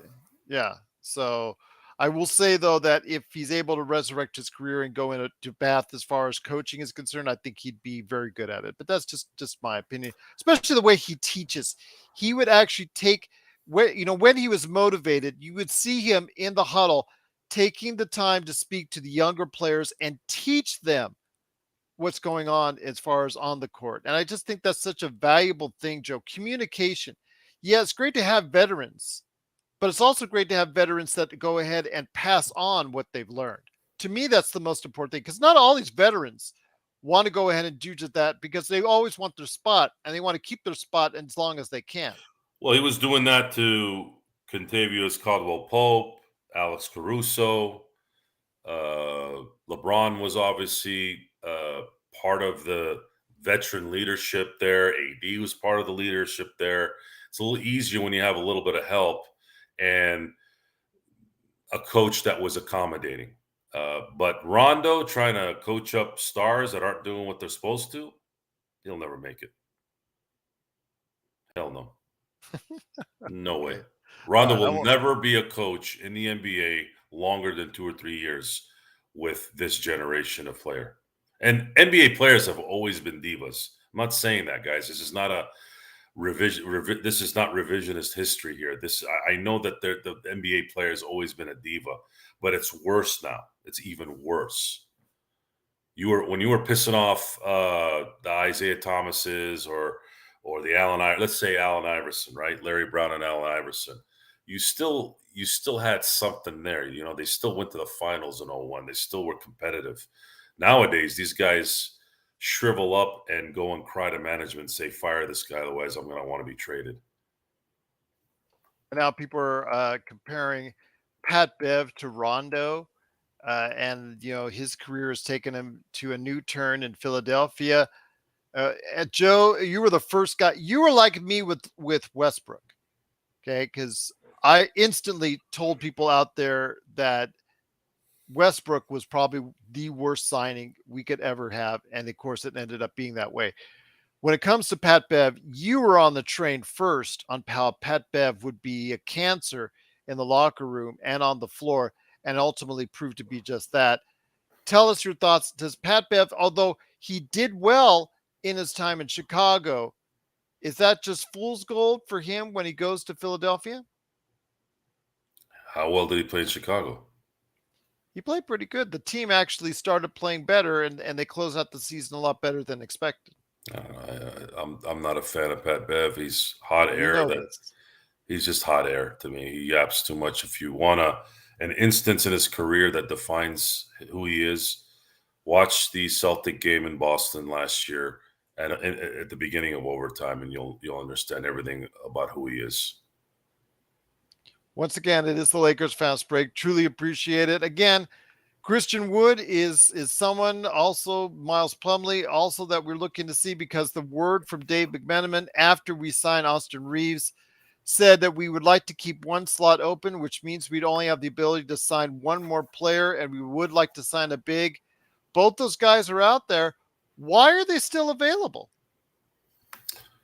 Why are Christian Wood and Plumlee's of the world still available? Plumlee played some valuable minutes for the Clippers. Plumlee might. I heard that there's been some talk in LA that they're trying to shop Zubac, and then Clippers will retain Plumlee. And the Clippers are right now involved in a possible trade for James Harden in Philly. So I think that's likely what's holding that back, maybe. As far as Christian Wood, my only answer to that is if it's based off his reputation, maybe people are afraid to give him any kind of contract worth anything and just waiting him out to see if he'll come play for them for the minimum. Okay. Fair enough. I don't see 7 teams is a lot, guys, even for someone who's as talented as Christian Wood. Something's off there. It's very Hassan Whiteside-ish. Maybe not as bad because Hassan Whiteside was a dumbass, but dumbass. But Christian Wood doesn't come off as a dumbass. He just comes off as somebody that seems to be, I don't know, just probably more irritable than normal. Maybe as he grows up, he matures more, and maybe you could go ahead and do that with the Lakers. Roy Estrada has a good question. Fast break, who is getting Vegas's own, i.e. the strip clubs, James Harden, outside of the strip clubs that he's known to frequent here in Vegas? Your thoughts, where do you think James Harden, because he opted in for a $36 million contract for the final year so that he could go and ask Philadelphia to trade him. Do you think he actually has to probably stay on Philadelphia and get stuck there, or do you think he'll be traded? And where do you think he'll go? I think he's going to LA. The Clippers? I think the Clippers have run out of. They've just run out of any other option than to just go try to get one more third guy and hope that Paul George and Kawhi don't fizzle out at the end of the year like they have the last 3 seasons. Okay. Which is hilarious because that's what James Harden does every year. And when he goes there, guess who? And that's with him playing. If Kawhi could play, if Paul George could play, it'd be a different story, right? Yeah. But James Harden plays and he still stinks at the end of the year. And wouldn't it be ironic? Stink as in he doesn't show up as a superstar he's supposed to be, or a star. Maybe not a superstar now, but he just doesn't show up even when he plays, which is, I don't know. I get it's a good fit in LA for the Clippers in my book. Someone who doesn't show up, the Clippers have never showed up in their entire existence. So wouldn't it be ironic though if he does get traded to the Clippers, who just signed Russell Westbrook to play? I think 2 years? Only $4 million a year, yeah. Yeah, about $8 million total. A little tick under that, but yeah, just not the contract he's used to signing, but he's back in Clipperland. Probably comes off the bench if James gets sent to LA. Isn't that a great way to christen a new arena? Not this season, but next season. Well, sure. I don't really think about the Clippers a lot. It has to be brought to me to pay attention to them. I don't really. Well, they are a competitor of the Lakers, so it's best to keep up on them. Sure, you could call them a competitor. I don't. Okay. They've been beating us in the regular season a lot, but I said last year I thought they had on paper was a very talented team, and I said if they were going to win, it would be last year, and if they didn't win, the team is cursed, and I don't think they'll ever win.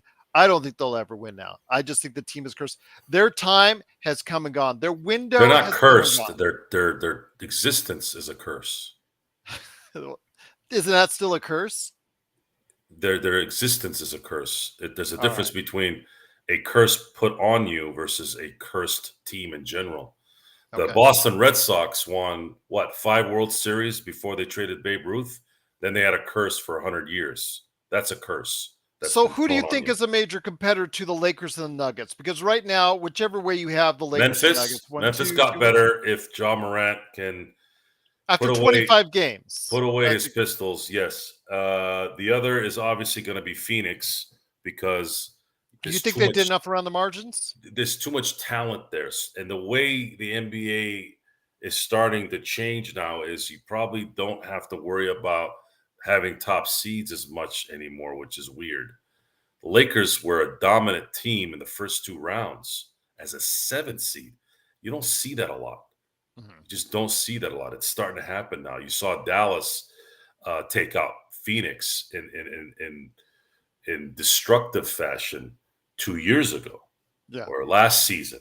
Not this last season, but 2 seasons ago, when Phoenix was 64-18. They were dominant the entire year. They looked like they didn't know how to play basketball when they played Dallas in the second round. So the tide is changing. It's starting to turn into NHL hockey. You can have a 1st seed, you can have a 2 seed, 3 seed, and get your butt. Unless you're Denver, that's evenly stacked, evenly motivated, no injuries, good coaching, and good chemistry, then you're going to have the result that you had with them. But Phoenix, unfortunately, has Devin Booker and DeAndre Ayton. Now, you might be able to get away with Devin Booker being a crybaby if you have Bradley Beal there and Durant.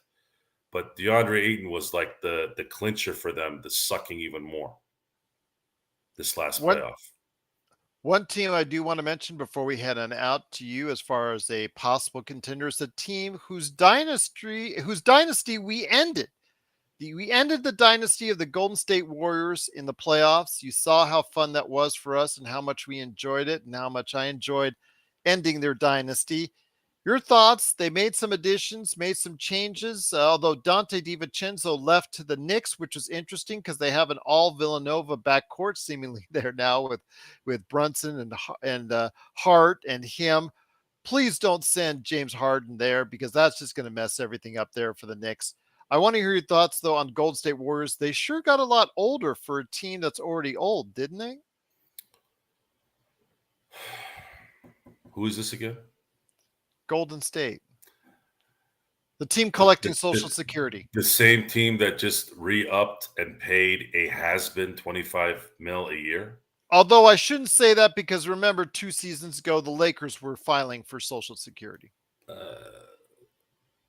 The Lakers ended the dynasty, and then Golden State just buried themselves with a tombstone and everything. Draymond has been useless for 2 seasons, and you're going another year now, and then you just gave him 4 years. Bob Myers left because of this. Bob Myers is a smart man. Bob Myers, if you all have been paying attention, why did Bob Myers not commit to anything during the year?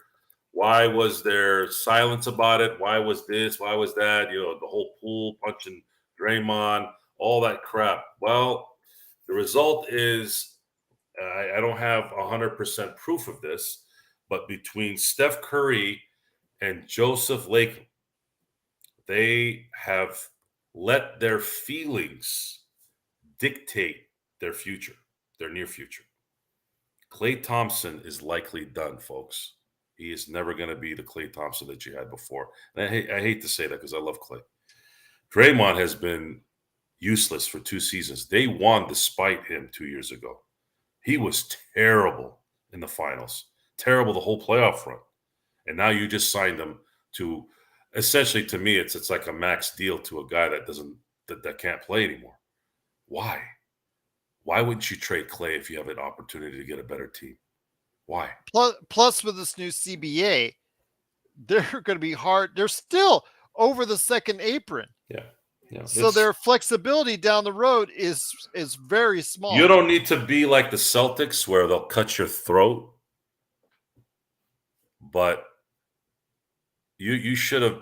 Bob Myers was likely trying to get ahead of this, and he wasn't allowed to get ahead of it. And now here you are. Now you're gonna play with a one-legged Klay Thompson and a no-legged Draymond Green. And are they going to finally? You're still gonna get this though. You'll still get this from Draymond Green, but without the follow through. And are they finally going to go ahead and give time to Kuminga and Moody? I mean, you saw James Wiseman. They jetted him. Did Kuminga even play in the playoffs? I don't remember seeing him much. Not against the Lakers too much. No. Moody, So you saw how valuable is that moments. then? You saw Moody had some good moments against LeBron, but these are teaching moments. These are moments when you got to get these guys that you drafted high up in the draft.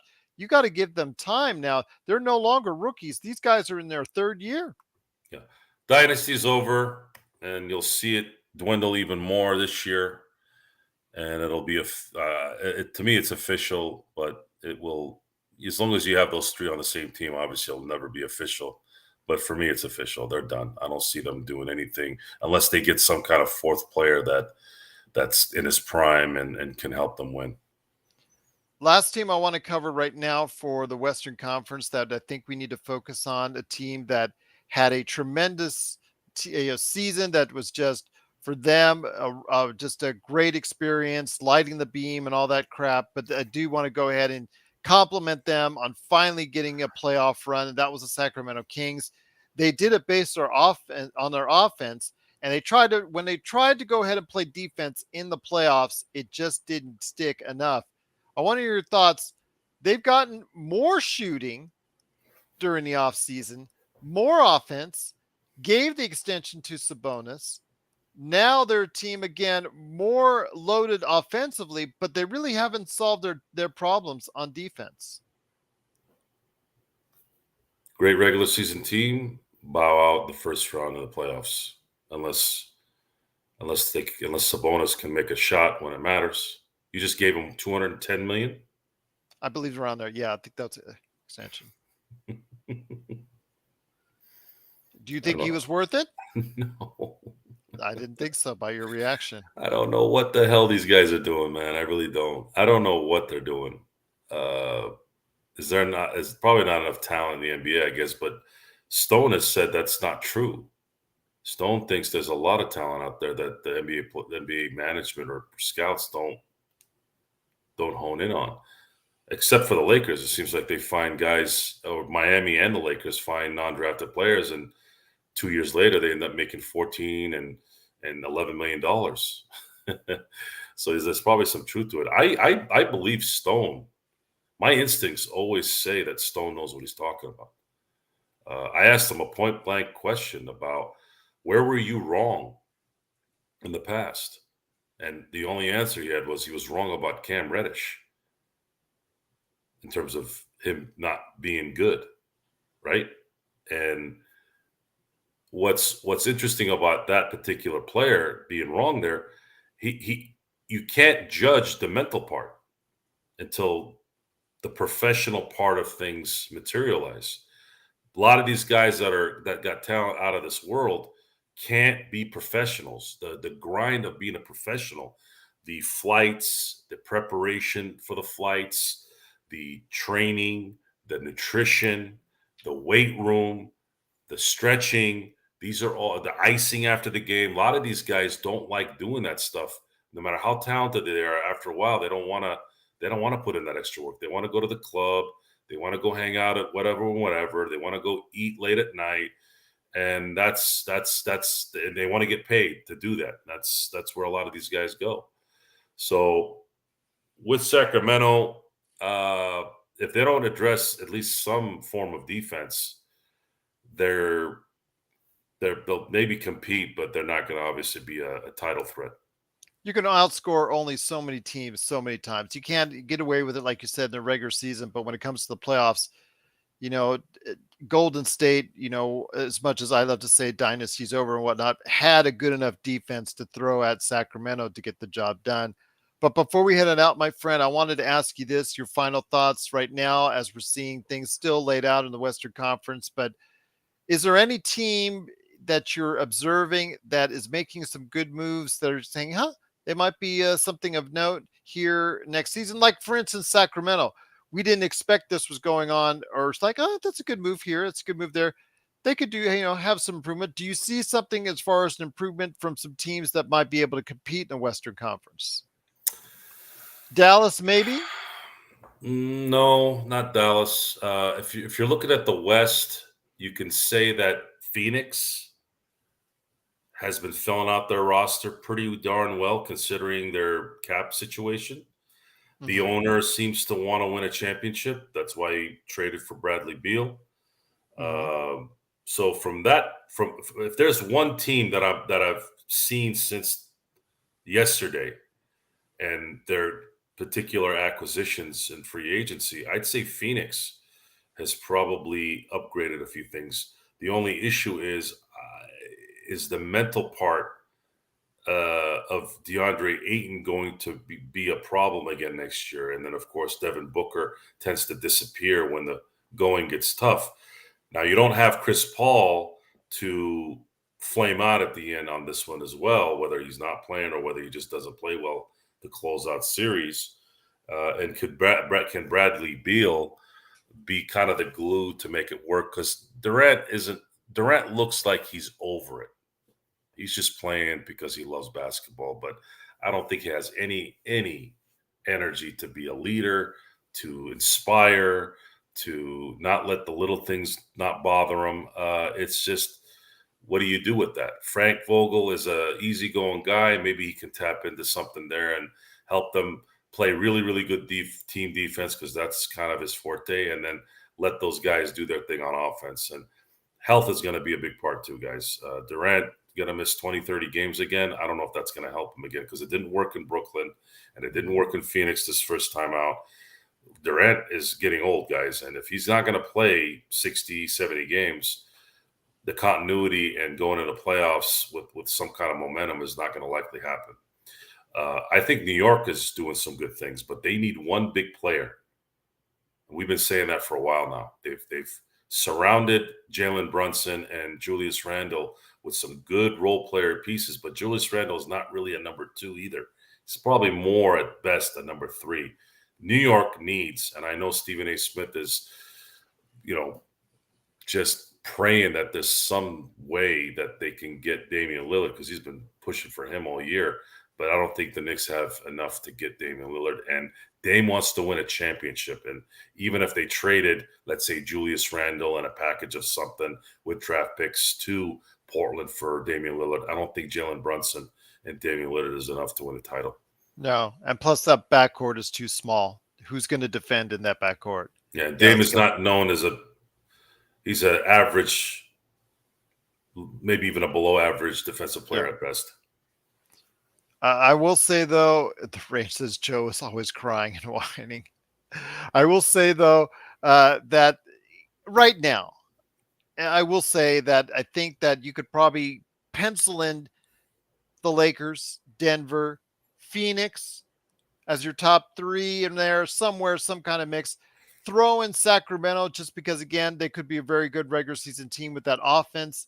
A 5th team, Rodell, that's a good suggestion. As far as a 5th team, I'm going to say right now, put in Memphis. I know Ja's missing 25 games, but getting Smart was a good get. I think that's going to help salvage that start as far as the 25 games are concerned. I think that's going to be, the problem for them to go ahead and win as many games as they won last year, but still lead to a decent season overall. Decent is nice. That's good. They can take their 12th like place. Like high 40s winning per, as far as that's good, because that first 25 games without John Morant, they're obviously not going to be as good until he comes back. I think getting Marcus Smart was a huge get. I thought it was really good. A huge get. Their defense gets even better now, and they got a guy Plus, that can lead that young core. Yeah. He'll give them an attitude that's backed up versus what Dylan Brooks was trying to do. Yeah, he's great on that young. But this John Morant thing, guys, there's something there that I think it's deeper than I think we know. There's something going on with that guy.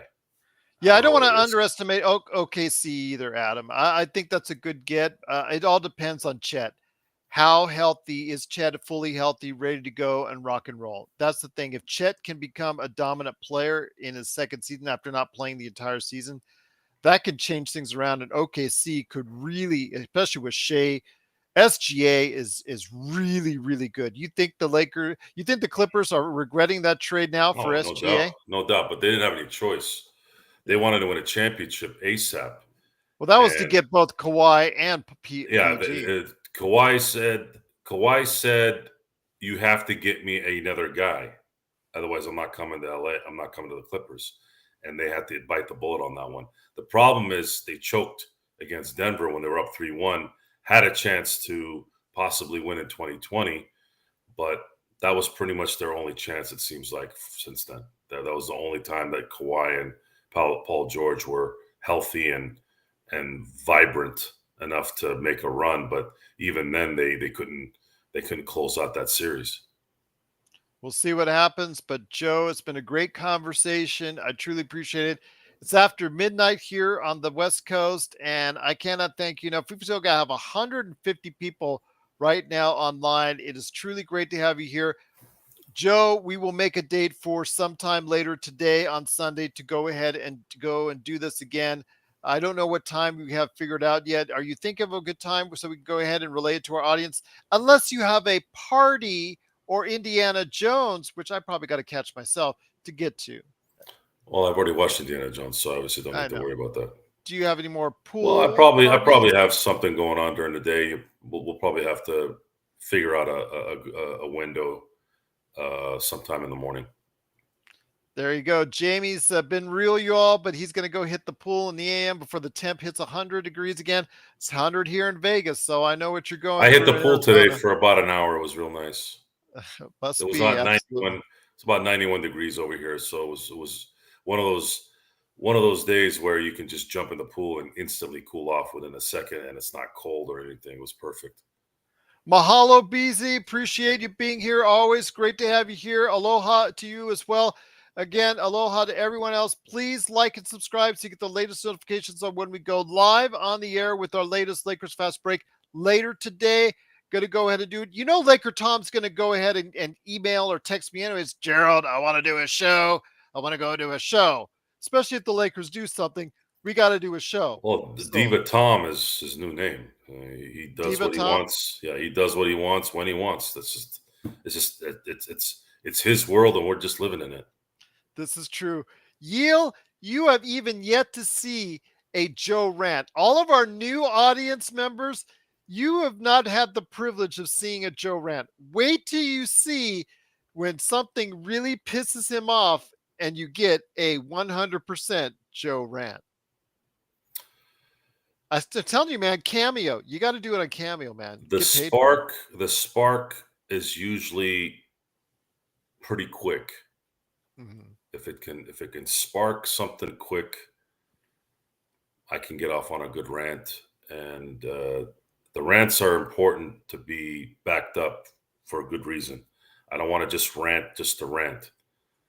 All my rants are going to come from somewhere I'm truly focused on. And sometimes it might be an impromptu discussion. And sometimes I can kind of put it together with current events that are going around, like a subject like traffic or people's inability to execute a job. Those are things that people relate to. The audience is going to relate to because we kind of mix in real world stuff with Laker talk or NBA talk. I learned that in broadcasting school. I learned that you want to correlate the subject of sports to everyday life because you want to draw in those who might be maybe just listening to the show because they enjoy the entertainment. And if you say things that they understand, like getting up in the morning, going to work, or when your car breaks down, or when there's traffic, they're more apt to liking what you're saying because they're identifying with it. But the rants can't be fake, guys. I don't fake the rants. I don't. I might get a little bit more angry than I probably really am, but that's just how I talk, and I think it's good TV, and it's fun. It's fun too, because you'll get most of our people who support it and love it, and then you'll get the pipsqueaks who will look at it as something else. And those are my favorite ones because those are ones I can crush using just my mind. I don't really need. They're not much competition in terms of their assessment of what's going on. Once again, it is the Lakers Fast Break. It is Joe Soro, the Yeah, guy who Z, that can one was throw bad. you. Sorry, yeah, that foul call that didn't go in that Celtic game. Wow. I don't know if that was my best rant, but it was bad. It was really bad. And I hope Silver isn't all over his refs like they're his children this coming year. They need to fix some of that garbage. The worst officiated season I've ever watched the NBA, and the NBA already was bad before. Once again, it is the Lakers Fast Break. You're right, Yee. My bad. That L just keeps rolling on the keyboard for me, so I apologize for that. But so glad to have you here. So glad to have everyone here. So glad that you'll be recruiting anyone out there that's a Lakers fan to go ahead and stop by. Please, if you know a Lakers fan in your life and they know they need good conversation and informative talk, have them stop by the Lakers Fast Break. So for Joe Soro, it's Gerald Glassford. Thanks so much again for watching, listening, and all the new subscribers. We are so honored to have you here. All the current and older subscribers, we're also glad to have you here. The best Lakers chat room that's out there is the Lakers Fast Break. It is truly appreciated. So again, Joe Soro, thank you.